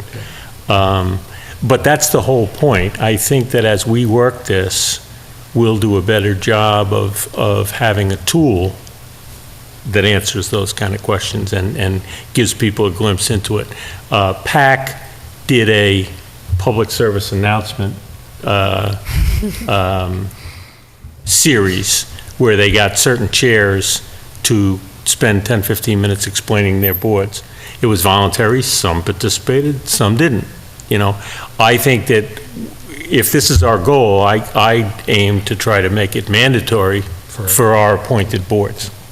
That part of their responsibility is to communicate what they do, or put the tools together to be part of the communication plan of what they do, what they're looking for, when they have turnover, do they have it? We have a couple of committees that have had vacancies for years. They're just not up to full speed. Going back to what Damon said before, as far as, our appointment process this year, I knew it was coming up with June and stuff like that. So one of the things that the policy says is board-appointed vacancies occur, the town manager will ensure the local newspapers are advised of the vacancies, that vacancy notices are posted on town bulletin boards and advertised on the town's website and local cable TV. Vacancies shall be advertised no less than 15 days. The chairman of the board on which a vacancy occurs will seek talent bank forms and nomination recommendations. So I just think that we need to follow what we want to do. Guidelines The we've already guidelines, established. because that really does do more outreach and other stuff like that, so. Okay. And I think you mentioned this is a reappointment assumed, or when a term is up, does that become an official vacancy? Right, we need to. It does, and we have done that. Yeah. But we didn't, we- do that at all right, this year. right. Yeah, if your term is up, it should be considered, as far as advertisement purposes, it Maybe should a be semi-vacancy? Right, right. I mean, it's a little bit like what happens when the town clerk advertises the warrant. It's like, oh my God, look at all these vacant positions. Well, they're technically vacant. Most of these people are running for reelection. So it's a little bit of like saying, we could have, here are the current appointments, here are the current incumbents and that type of thing. That lets people know, and that lets the person, there's different ways we could do it. Right, because it's not, it's, the person's up for reappointment, but it's not technically a vacancy, Right. But on some committees, there are vacancies. Yeah. And when we finally get this revamped website, are they going to, are you still going to send it to Steve Malandrinos, or? No, we're going to have a training day sometime in July where all the people who will be updating their own pages will be trained. And when will they know, when will these committees know that they're going to have to be training to put their stuff on the website? Steve is handling the Because training piece. Yeah, but I mean, like, nobody's come to Stormwater and said, listen, pretty soon you're gonna have to put your own stuff up, so you better figure out who's gonna do that. Has anybody reached out to the committees to let them know? No, and I assume there's going to be a train the trainer type of situation as well. Like, Yeah, we'll but I be- mean, they have to sort of line somebody up now. It isn't necessarily gonna be the chair. I mean, conservation, there's Matt Morrow, land use, there's Adam Burney, maybe Marjorie, but there are, finance. Who's gonna update finance committee's website? Who's, So there should be these committees there should be a plan to update. Right. They should know now that somebody's gonna have to do this. Or if they don't have anybody that's gonna be able to do it, then they have to tell you that, look, we don't have somebody, So how will this be handled if we don't have anybody who can? It's somewhat a little bit like the minutes thing, right? When you're talking about training, open meeting law, minutes taking is another thing that, people, it seems to me, dread that. I do it for the Stormwater Task Force, and I think it's easy, but, it doesn't seem to be the general feeling, so that, that's just another thing that the committees need help with. And it's often the committees that we form and appoint as a Board of Selectmen are the ones that are unstaffed by, Right. and those are the ones that need constant attention, at least the yearly meeting and review to make sure they have what they need. Right. And are doing it right, too, because Yeah, right, because you get into trouble if you're not taking the minutes properly. I think to do this particular task right, we're going to have to have a process to get in touch with each of these committees and talk to them about their needs, et cetera. I would like to suggest that one piece of that conversation is the role of liaison. Is it required? Do they want it? Do they not want it? Do they need it? But do we have any feeling on that, whether we want to do it, whether it's still, or whether a process like this eliminates the need for it? Well, I know that I reached out to Heather Soroka because I knew the liaison thing was coming up, and I asked her, what they thought of the role of liaison, and if they were interested in me continuing to serve. Mm-hmm. And she said, of course you are welcome back as our liaison to the BOS. You are always well prepared for our meetings and bring an interesting perspective when you ask questions. My understanding of the role of liaison is to attend meetings, ask relevant questions, and report the proceedings of the meeting to the BOS. So, for the school committee, that's their understanding of the role, and they are okay with me continuing. Maybe we need to have a discussion. I mean, how do you take a 3-hour meeting and report the proceedings to the BOS? Is kind of my question. What I do is look at, okay, what's going to be of interest to the BOS? What has to do with funding? I mean, I don't report on the PTO meetings. I don't report on the fundraisers. There's an athletic advisory that does a lot with, who plays what, when, what are the, I mean, there's a, I do not report on the proceedings of the meeting. I pick what I think will be of interest to the BOS. Now, I also reached out to the Zoning Board of Appeals chair, and he didn't get back to me, so I can't assume what that means. So I do think it's a reasonable question. If you're a liaison to a board, what do you think? Do you want me to do more? Do you want me to do less? So my experience has been, like, I did Board of Health, and they were happy that somebody did it because other people had liaisons and they didn't. Then I went for several times, and their business is so routine that I got to the point where I read the agenda, I read the minutes, and I determine whether there's something that has to come back.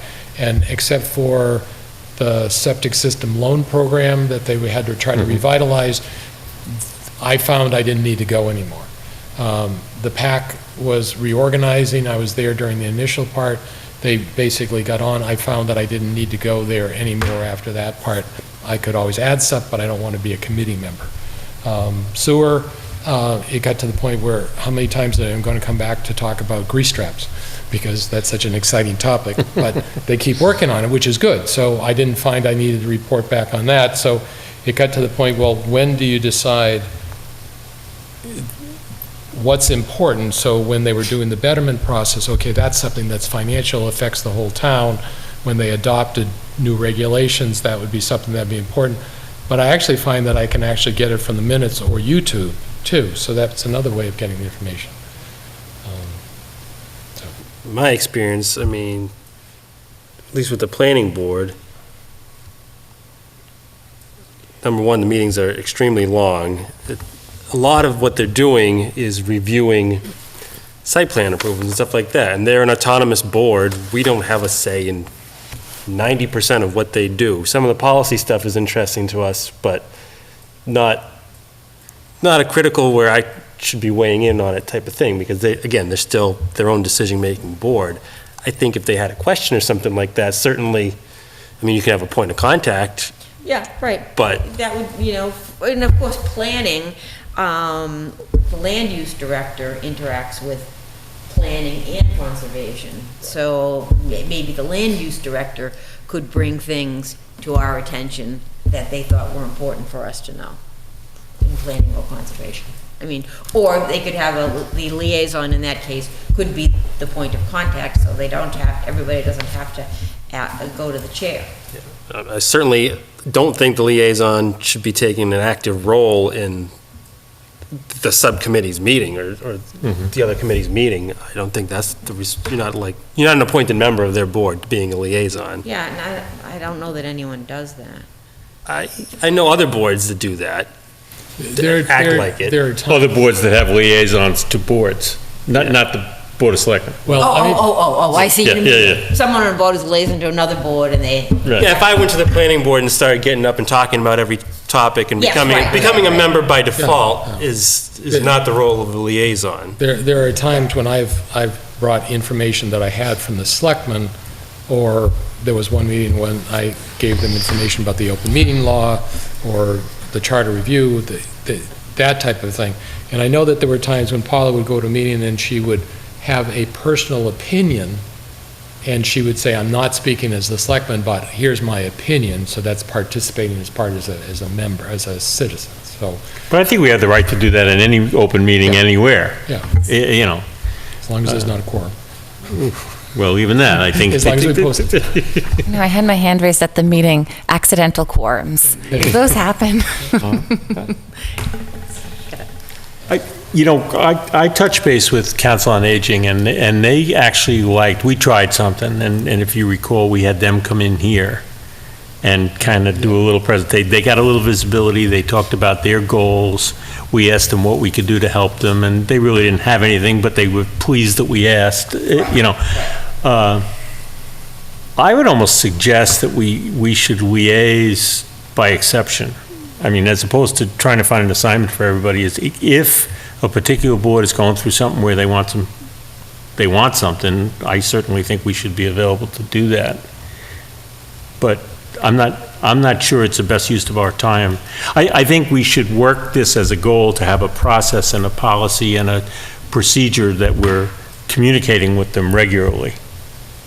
But I'm not sure that we should make it another night of the week for any of us. well, I sort of feel like the school committee is in a different ballpark. It's 70% of the town's budget. I really think the BOS and the school committee need to work closely together. I mean, I don't ever act like I'm a member of their committee, but I sit and listen and am aware of what goes on, and every other meeting is not televised, so you would just have to wait till the minutes come out. So I think that's.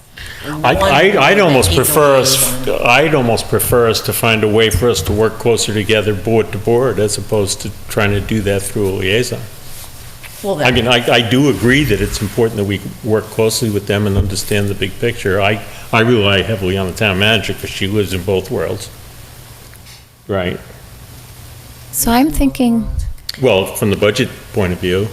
With the superintendent. so I'm thinking of communication and being in the audience for over a year, and I would get a lot out of committee reports when somebody would present on what they experienced in a committee. So just as a form of communication, not deciding where to go with this, but when there's a night where people go through on this committee, that was so valuable for me, whether it was stormwater. Well, I was on stormwater, and this is the issue we're facing there, and just having that, not necessarily liaison, but point person and somebody who would report. I got a lot of data over that time, that year and a half or so, during committee reports, just little tidbits where everything's sort of coming together. And like you said, you would pick things that were really relevant, then communicate them here, because not everybody watches the same things. I mean, some of us watch maybe everything, but then some people come here for their information. So if they get like a highlight about the schools or a highlight about, there's a lot of information that crosses over during that time. The only downside is the amount of time to collect that information. And I hear what you're saying, but when I think about Board of Health, PAC, sewer, and library, that the items to be talked about don't justify spending 15 hours a month. Well, I think going the to all way he those described it was perfect, is identifying when it falls into a space that doesn't need constant activity, but you're there for it if it's needed. So review of agenda, communication with the committee to see what's going on if you don't know what it's about, and attending when it's a big subject matter or something else like that would be one way to handle it too. But in a way, I find that is kind of part of our job. It's, you know, I happen to have been the liaison to finance, but when I looked at their agenda and decided which meetings to go to, most of the time, one or two of you guys were there as well, because you looked at the agenda and felt that you needed to hear that as well. So it's kind of part of your job to know the important issues and whether you want to go see it firsthand or watch it on YouTube. I mean, I watch a lot of meetings on YouTube too, and I'll be honest, when I watch a meeting, if they have a vendor presenting whether they should buy product A or B, I go right past that. You know, that's not my purview. When they're talking about policy or something, I might pay attention. Yeah, well, certainly, I think a lot of us do attend finance committee meetings Yeah. because we do feel that, but I don't ever see anybody else at the school committee meetings. I guess what's important about them to me is the budget, Yes, and that's what I pay attention to. but, they talk about the budget all year long. They're hiring people, Anyway, I think, I'm not saying you can't go to their meetings. I'm just wondering if we should have an official role as it is, and we don't have to decide that tonight, but it's just, I think that's one committee we need an official role. I think it'd probably be good to have the list of committees again and actually just go over it as a committee and see, Okay. to see which ones we feel are most important, and I don't mean this in a judgmental, that need more of our time because of the complexity and the money, and the other ones that are going to be as needed, like planning board, when they come up with the zoning articles, when are the hearings for the zoning For articles? example, I think I might reach out to the chair of the zoning board and say, listen, you don't need an official liaison, but do me a favor, if there's something coming before you that you think we ought to know, reach out to Jamie or me, because, sometimes zoning board of appeals issues are big deals. right. So. And the notice that's in the newspaper may not be enough to really tell you this is an important thing. Right, or I may not read it, you know what I mean? So that if they would do us the courtesy of letting us know if something's coming up that they think we would, the same thing with planning, I guess I would assume that if there was, some permit being pulled for something big, that the land use director would be in touch with the town manager, who would make us aware of it. Yeah. be aware, but what are we going to do about it? Because it's not our job to do something about it. So like the Unitil process by which they got permits, that was one that had to go through different boards and committees. I guess the question is, what would we do on that, as opposed to when the planning board's adopting policy for marijuana or the stormwater change that we went from the zoning to the general bylaws, other things like that. So I guess, I think that's why it'd be good to maybe pull 2 or 3 agendas and just go through in a meeting and say, what would you want to get out of this meeting if you were going to go to the meeting? I think that would be a way for us to talk about, what do they talk about? And, the liaison, in many cases, could just be the contact person, Yeah, like the If point you've got a person. question. Got an issue, you want us to know something, I would volunteer to do the liaison to planning because I'm so interested in the marijuana. I gladly give that one to you. Okay. That goes back to, pharmacy and everything. And I was following that. That actually led me to a public comment one night related to a lot of other things I've been working on. Right time, right place. It's always the committee reports. There's a lot of data in committee reports, and that sort of is an element of communication, so long as it's not excessive. Yeah. But those type of things would be really nice to report back on and have that web of communication.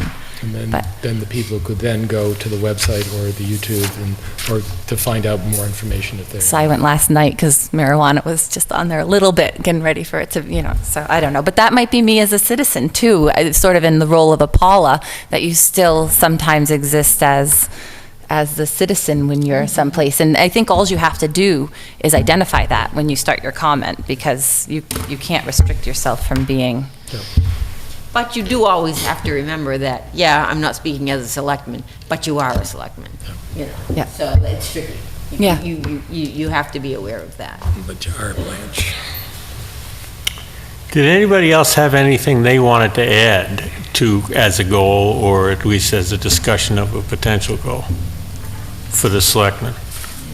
And then I want to come to the, Before we leave liaisons, is there a list of that and how that's So we're going to come back as a Yeah. topic. We'll go through all of separate? them. we'll make that an Okay. agenda item, Yeah. Okay. just in and of itself. Because it should be a listing of all committees and the listing of which ones have liaisons, because some don't have liaisons. So I think everything's open for discussion. Do they have liaisons to us, or do we just liaison to everybody else? Liaison to them. Some of them have liaisons, like the planning board have liaisons to other committees. So I'm thinking a school committee, and it'd be nice, and I know everybody's so busy, but where you are there, it would be neat if, They came here. Of course, every single one of our meetings is televised, which is both good and bad. So, because it's good because then people can see it, it's bad because then they don't come here to have to see it. and that's a good point, because there are people And it's watching. clear that people watch it, Yeah. so, which is good. I guess, one thing I was thinking about, has to do with the budget. I guess I would like the BOS, kind of, as you said, have a stronger relationship with the school department. I would like to work together during the budget process and contract negotiations for the benefit of all. I also, of course, would like to find ways to tighten our fiscal belt, set a goal to change the mindset that 2.5% increase is a matter of course. Think about reducing that to 2%. If you did that for 5 years in a row, you'd, in effect, eliminate one of the 2.5s.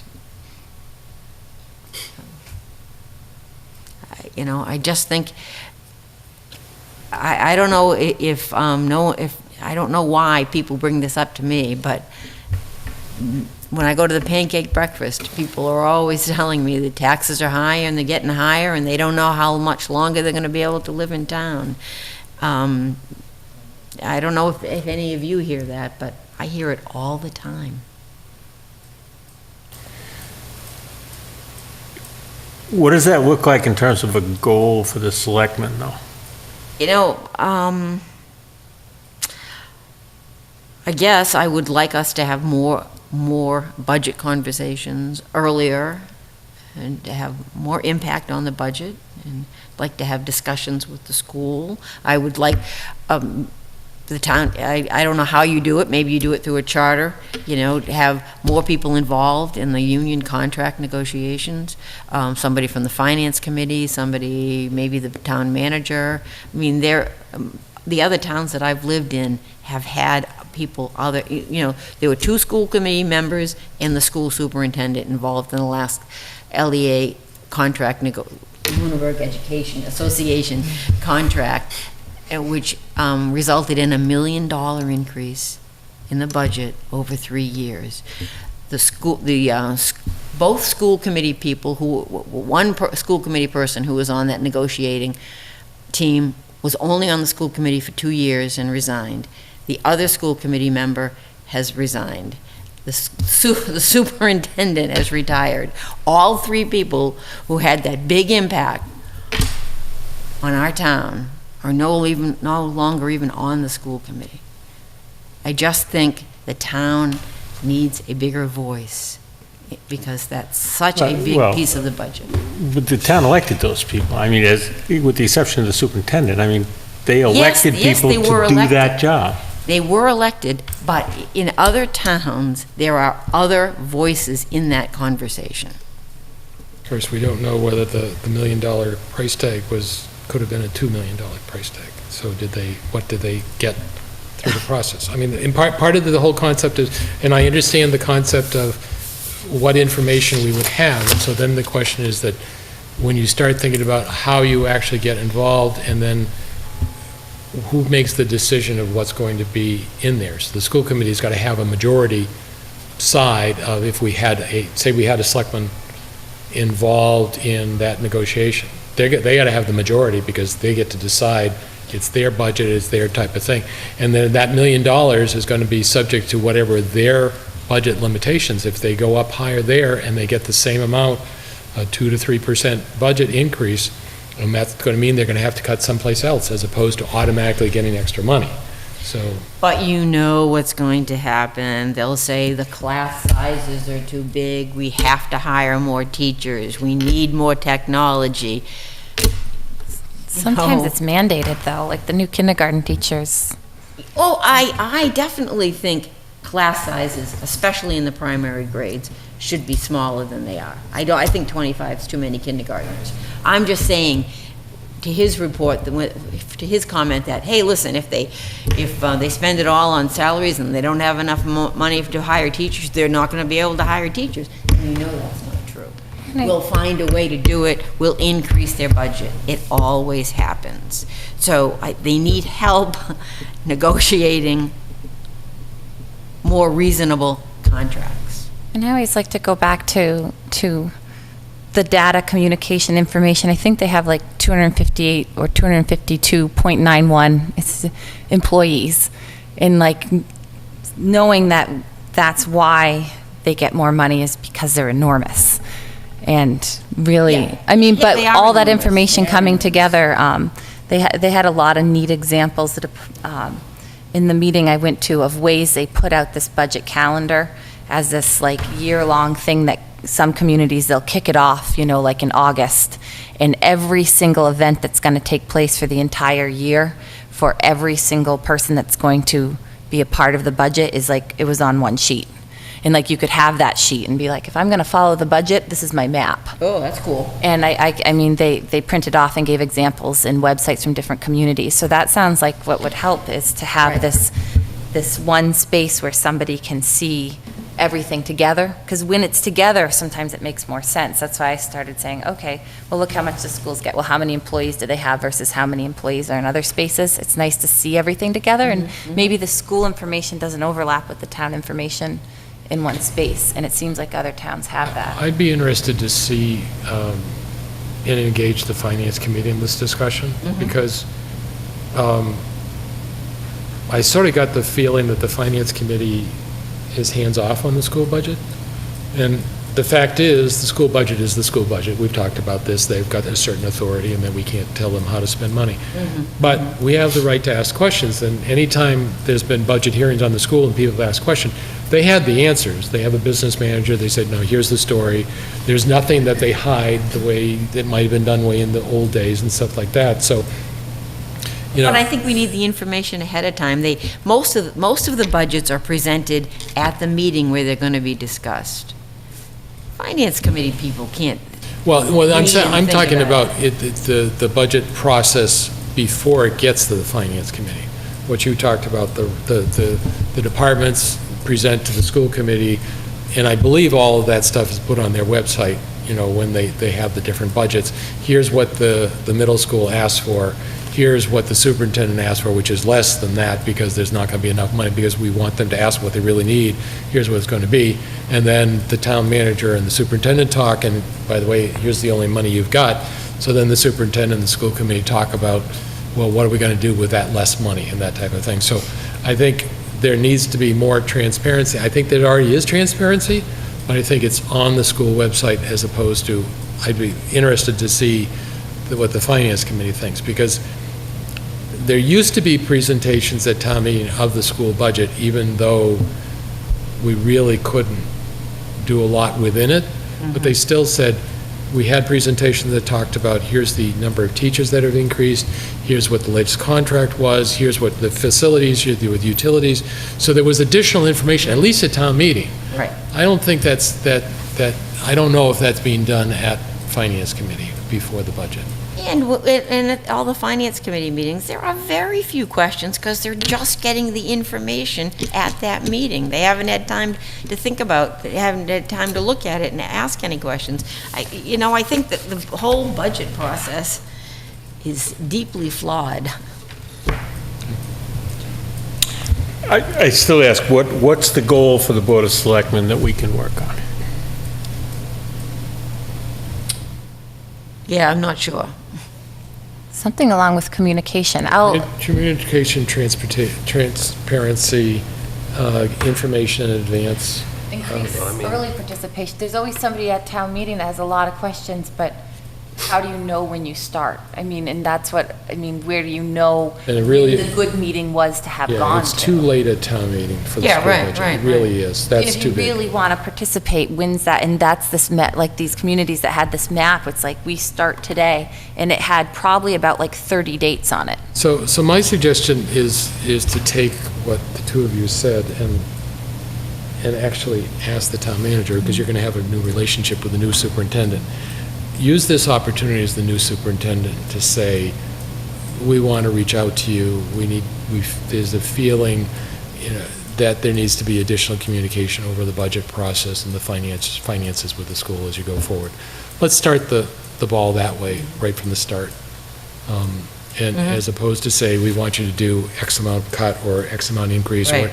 Let's start the dialogue, because she may already have, because during the interview process when I was on the search committee, they were talking about the process to do the budget. And the fact is, it's got to be schools up, parents in, school committee, and they talked about the town. Every single candidate talked about the impact. It's not like the old days where the school got any money, we can do whatever we want. It's going to be subject to town limitations. So she's going to have that as part of it. Let's ask her for it. Let's jump on that. And, when I had a conversation with the new superintendent, she said the town manager in the town that she worked in had a great relationship with the superintendent. The town manager actually went to teacher orientation and addressed all of the teachers at the beginning of the school year, and that the superintendents that she's worked under have worked really closely with the town. I was very happy to hear that. You may not see it because it's behind the scenes, but Loxie and I do communicate frequently and have a good working relationship, and I intend to do the same with the next superintendent. Great. Yeah, and I would support anything that has that promotes a good or better relationship between the Board of Selectmen and the school board and the town and the school and the superintendent and the town manager. But I'm looking at tonight's meeting to say goal, and I kind of favor Bob's approach to say, let's give the new soup an opportunity to bring in whatever her new ideas are, et cetera, and give her input that we really would like it to be transparent, and we really think that the budget's important. We want to share with her what our concerns and problems and dreams are. And how about a joint meeting with the school committee? Yeah. We've never done it in the 5 years I've been on the board. I've attended their school committee meetings, I've been to the hearings and other stuff like that, and I communicate with them. But I don't think we as a board, I think this would be a good time to do it. It doesn't have to be a regular thing, but let's reach out to them, the school committee and the superintendent, let's have a meeting together and just talk. You know. And maybe actually we offer to do it like on Wednesday night, like when they meet, instead of like when we meet, you know? Attend their Right, meeting. Right. Let's see if we can say, I mean, Yeah. obviously, this new person's got a 100-day plan. Yeah, right, And right, let's right, not right. try to hijack that, but, Unless you know. they're, unless, But we could- unless during that time, before they get buried by the Right, budget, right. that they're meeting all the local officials, let's I meet agree. the school, the selectmen I agree. on their schedule. No, I think that'd be great. I mean, it can't be us against them. No. We all have to work together. It's going I to be agree. us. All of us are It's all us. of us. And just a side recommendation, you're worried about finance committee, for instance, getting information that night and they can't respond to it. It took a long time when I was on the planning board to make a policy that we won't talk about anything that we didn't get the Thursday before. Right. Oh, yeah, Even if it's on the totally. agenda. Yeah. Yeah. You can't walk through the door and hand us something and we're not going to talk about it. And it takes a long time and a lot of discipline to stick to that because you want to say, there's this new information, why wouldn't I look at it? But you got to be Right. firm that I'm not talking about. I mean, that's was the whole budget process. You know, I mean, yes, the finance committee should have said, you can't be giving it to us now. We needed it a week ago. But So- they haven't done it. Do you want a goal to improve communication or participation or education around the budget process? Like, there's, I mean, Yes, I think that's a great one. there could be a goal in there somewhere. See, I don't see that as Their own policy. I don't see that as a selectman goal. I mean, I think that's an aspirational goal for the town, Okay. but I mean, we're one player in that process. Well, that's why I'm saying we really need to talk to the Right. finance committee about Right. this. I think that it's another group we should meet with, just to say, all right, there's a feeling here that we need to have more, whether it needs to be a goal or whatever, it's a communication thing with them to say, here's what we'd like to see, you know, just the whole process by which getting the information in advance. Then it'll be Because good. they can't like that either. Yeah. I mean, they're sitting up there and they don't even ask a question. You go, really? This is a lot of money. And you're at home watching it on TV and you go, I'd have a couple of questions, you know. And it would be nice too, to have the printouts of the budget for the guests that come. Yeah. There was different meetings I came to and I was just like, and that would all be part of that process of what you talked about earlier. If people are coming to engage and I'm here to participate on the budget and I have no access to information that everybody else is looking at, then you can't participate. You referenced a budget calendar. Is that what you were?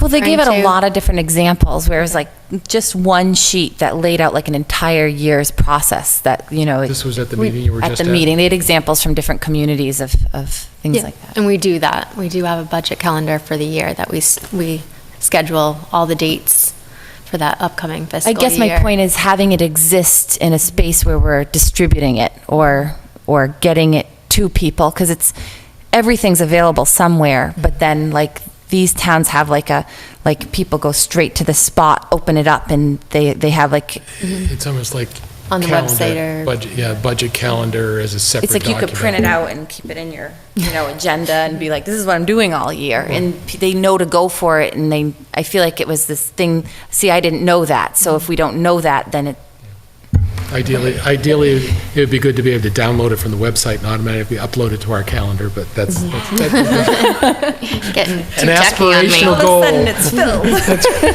Yeah, that's right, every single night. Oh, by the way, forget about your anniversary. That anyways. So to recap Board of Selectmen goals, and then I know the town manager has a couple that go along with this, but I heard 3. I heard 1 large goal around town assets that have 2 components, the planning and the more action-oriented goals, and I'm going to go look at the YouTube and try to wordsmith that one. There's the repeat of the communication goal as an aspirational one, but then some action items underneath that about a communication plan and policy, and then one around committees and appointed committees, and the care and feeding and whatever that I said that you thought was good that I don't remember. There were three things you said, click, click, click. And they would become our three big item goals that we would review and decide if we want to adopt. Is that fair? I think goal number 2 is so comprehensive right now, I don't know if it's, Yeah. I don't, We're going to see what it's written. Right. Yeah. not sure what that And I is. think the next step is to look at something that we can say, okay, we got to add to that, delete from that, or that's not what I meant at all. Edit that goal. Right. Right. And then we will need a session to actually come up with what are the Right. milestones we need to do. Exactly. so that next year. Exactly. But in communication, can we add something about the budget? Yeah, That's where you want to put it? Okay. budget communication would be a good example of Okay. it, that type of thing, in addition to the other. Okay. Now, the town manager had some, Yes, 2 more, Right. besides the 3 I talked about. Another continuing goal of advancing human resource management to would do a comprehensive update of our personnel policies and other policies in July, to create the employee handbook, which would incorporate all those policies and procedures, and to implement performance evaluations for non-management. We talked about already this year for department heads, management positions, so that's going to be beginning soon. But this would be for non-management positions, and they'll be looked at a little differently because each department is structured a little differently, size of departments. So you have, for example, the fire department, you have your full-time staff, and then you have on-call staff. So how those performance evaluations will look different than, say, your DPW staff. Okay. And the 5th goal would be to create written procurement process and procedures. We have none right now. And the objective would be compliance with procurement law, further internal controls against fraud, and implement financial auditor's recommendation. And that's been a recommendation in our audit every year. And this would include development of procedures for the proper procurement of supplies and services and construction. We'll create internal controls that will alleviate any potential violation of procurement law and create another control against fraud. And the town manager will create a centralized location of all procurement files, which would include bids, RFPs, et cetera.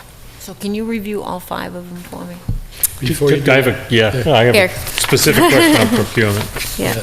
My question is, can you also add in, not that that's not enough, but to provide training to the departments to close the loop on that? Yes, so my thought process, and I didn't include this in my goal, would be to have checklists where they say, this bid is for 10,000 for supplies and services. What do I need to do? Where do I need to post it, advertise it? Does it require bid deposit, or does it require prevailing wages? All that. Copy for each of you. Now, when you say centralized, does that cross school and other non-selectmen functions? Yes. Procurement for everybody? Yes. Everybody in the town, okay. That's what it was just a clarifying. Centralized in the attic at the town hall. Not there. No. And we can look at ways, what's the best way to do it, but we have the capability where we could do it electronically through Munis. Get rid of the paper.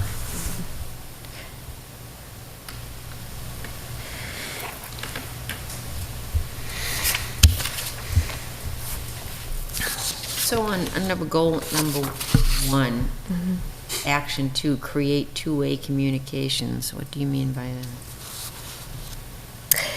that? So for example, what we did this past year was surveys. So we're soliciting information, people providing a response. So different platforms, whether it be that or. To increase 2-way communications? It could be both to create new ways of 2-way communications or increase. This is a continuation of the goal from last year.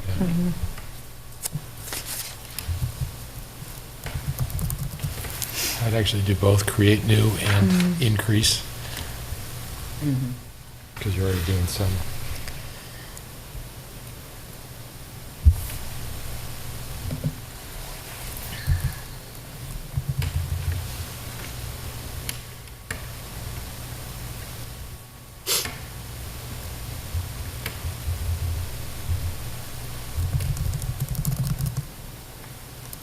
I also want to give the town manager an opportunity to relook at these after she sees what we did, to see if she wants to. Before we adopt it. Right. On the human resource part, do we already have updated job descriptions? Yes. Those were already done, okay. That's good.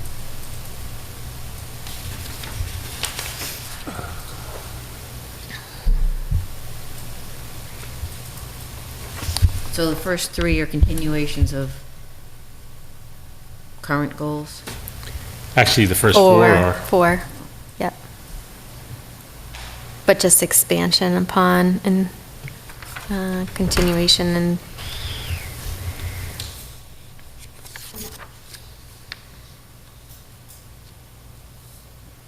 They all sound good. The other thing to think about, which we started talking about at some meeting, is succession planning. As we have various department heads looking towards retirement. Just sort of, everybody who's out in any training, just pick up whatever information on succession planning would be good to just hand it to Heather, because she'll be facing over the next 5 years many retirements, so. Not hers. no, unfortunately. Now, the employee handbook, do you have examples of employee handbooks to look at? Yes. You wouldn't have to, it feels like there's got to be a lot of that stuff out there and that you don't have to Yes. start from Yep. So scratch. it's just tweaking, making sure our policies What's fit CBA in. mean? Collective bargaining agreement. See?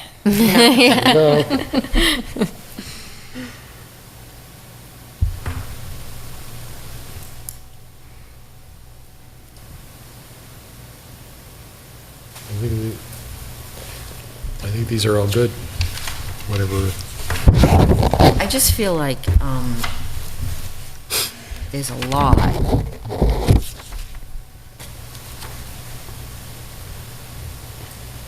But we had a lot last year, too. Yeah, and we didn't make much progress on No. many of them. I think we did. She made a lot of progress on hers. Well, there wasn't a report of the progress until, what, May 8th or something? I mean, I just feel like, Well, that's why we're doing this now, but last year, there were a lot of things, a lot of the economic development, the business groups were started, we have assessments of buildings on infrastructure, we have inventories that need to be updated, outreach, the town Facebook pages, the web page isn't done yet, but it will be. The human resource part that was done for the job descriptions and some of the other stuff. So I think, Yeah. And we are going to report on, we have a hard report in November, but we're going to report on stuff like this as we accomplish things, just in the course of manager reports and the course of doing business. yeah, I would hope so, because I think that was lacking last year. I don't think so. I think most of my reports, I did report on items such as the work with the district local technical assistance grants that was working and what meetings were being held with the business community. I did give periodic updates about the progress of the website. I think what'd probably be good when you do your weekly report is hit us over the head with it and just actually say goal 1, goal 2, Yeah, goal that'd 3, be and great. just call it out to us. Yep. Because I know. I missed it. I know it's been there, but actually just say, here's what this fits in there. And I love the idea of advancing human resource management. But these seem more clerical than management. Well, they're the building blocks that you have to have in order to do that management. Right, there's a lot of housekeeping. more management. I call it Can't do housekeeping stuff management that until you have the needs policies to and procedures in the happen. handbook. Do we not have a handbook? We do not have a No. handbook. We have policies. We have a collection of policies, but they're not together in the Collection of handbook. policies, state laws, collective bargaining agreements. Past- It feels like you can't wait till you have all that stuff in place to start to manage.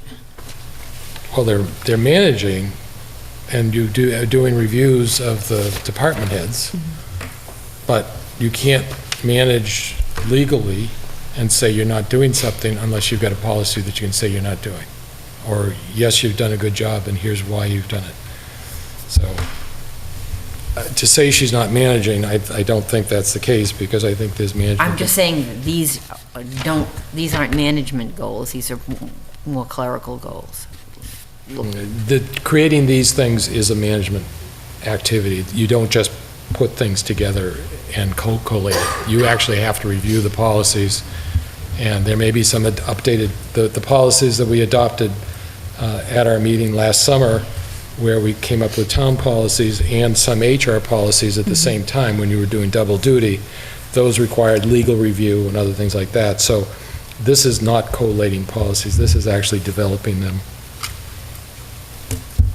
I think there's a lot of coordination between various departments, various different collective bargaining agreements, what fit, coordinating with Mass General Law versus, everything else, and determining, do they all go in the same direction? That's the piece. Writing it down is not the task. And just timing wise, I think I looked at that last session that we had about review of goals. That meeting was to review the goals. The timing wise, I think, was very unfortunate because it was 3 days after town meeting, my busiest time of the year, where my sole focus at that time of the year, where it should be, is the budget. That's the most important event calendar-wise of the year, and making sure everything runs smoothly. Yeah, and hopefully we'll avoid that next We're year. going to smooth that out. Our attempt is going to be to smooth that out. But, Because we had targeted April for that, right? And it just didn't well, it happen. starts in April, yeah, but we'll have to work around the town meeting schedule. That makes a lot of sense. Maybe we start in March. Well, And you're shortening my time frame to get things accomplished. and we want to use the year to see how we did against what we said we were going to do as well. All right, I think this was a very effective use of our time tonight. I think it's the beginning of some work that we now have to get a little more concrete and review and fine tune. And I'll make the commitment to get that done quickly. And started the communication process within our board, including our new member. Right. Okay, upcoming schedule, we have meetings Monday and Tuesday of next week. Monday is an executive session only. We will open a public meeting, but then go immediately into executive session. Tuesday is our normal meeting. It will be our 19th. Is that the last meeting in June? Yes. Okay. And then we agreed not to meet on July 3rd, so we'll meet Tuesday the 19th, and then our next meeting will be July 10th. Okay? Is there any public comment from the public? Any public comment from the board? Oh, the police basketball game is Thursday night. That is correct. The police basketball game is Thursday night. It's in the 7 high p.m. school? High school gym, 7 p.m. And that's the police against some citizens as a fundraiser for defibrillators. Yeah, defibrillators, yeah, for the police. AED, whatever that Right. stands for. Defibrillator would be the last letter. Any other public comment? Make a motion, we adjourn? Second. All those in favor? Aye.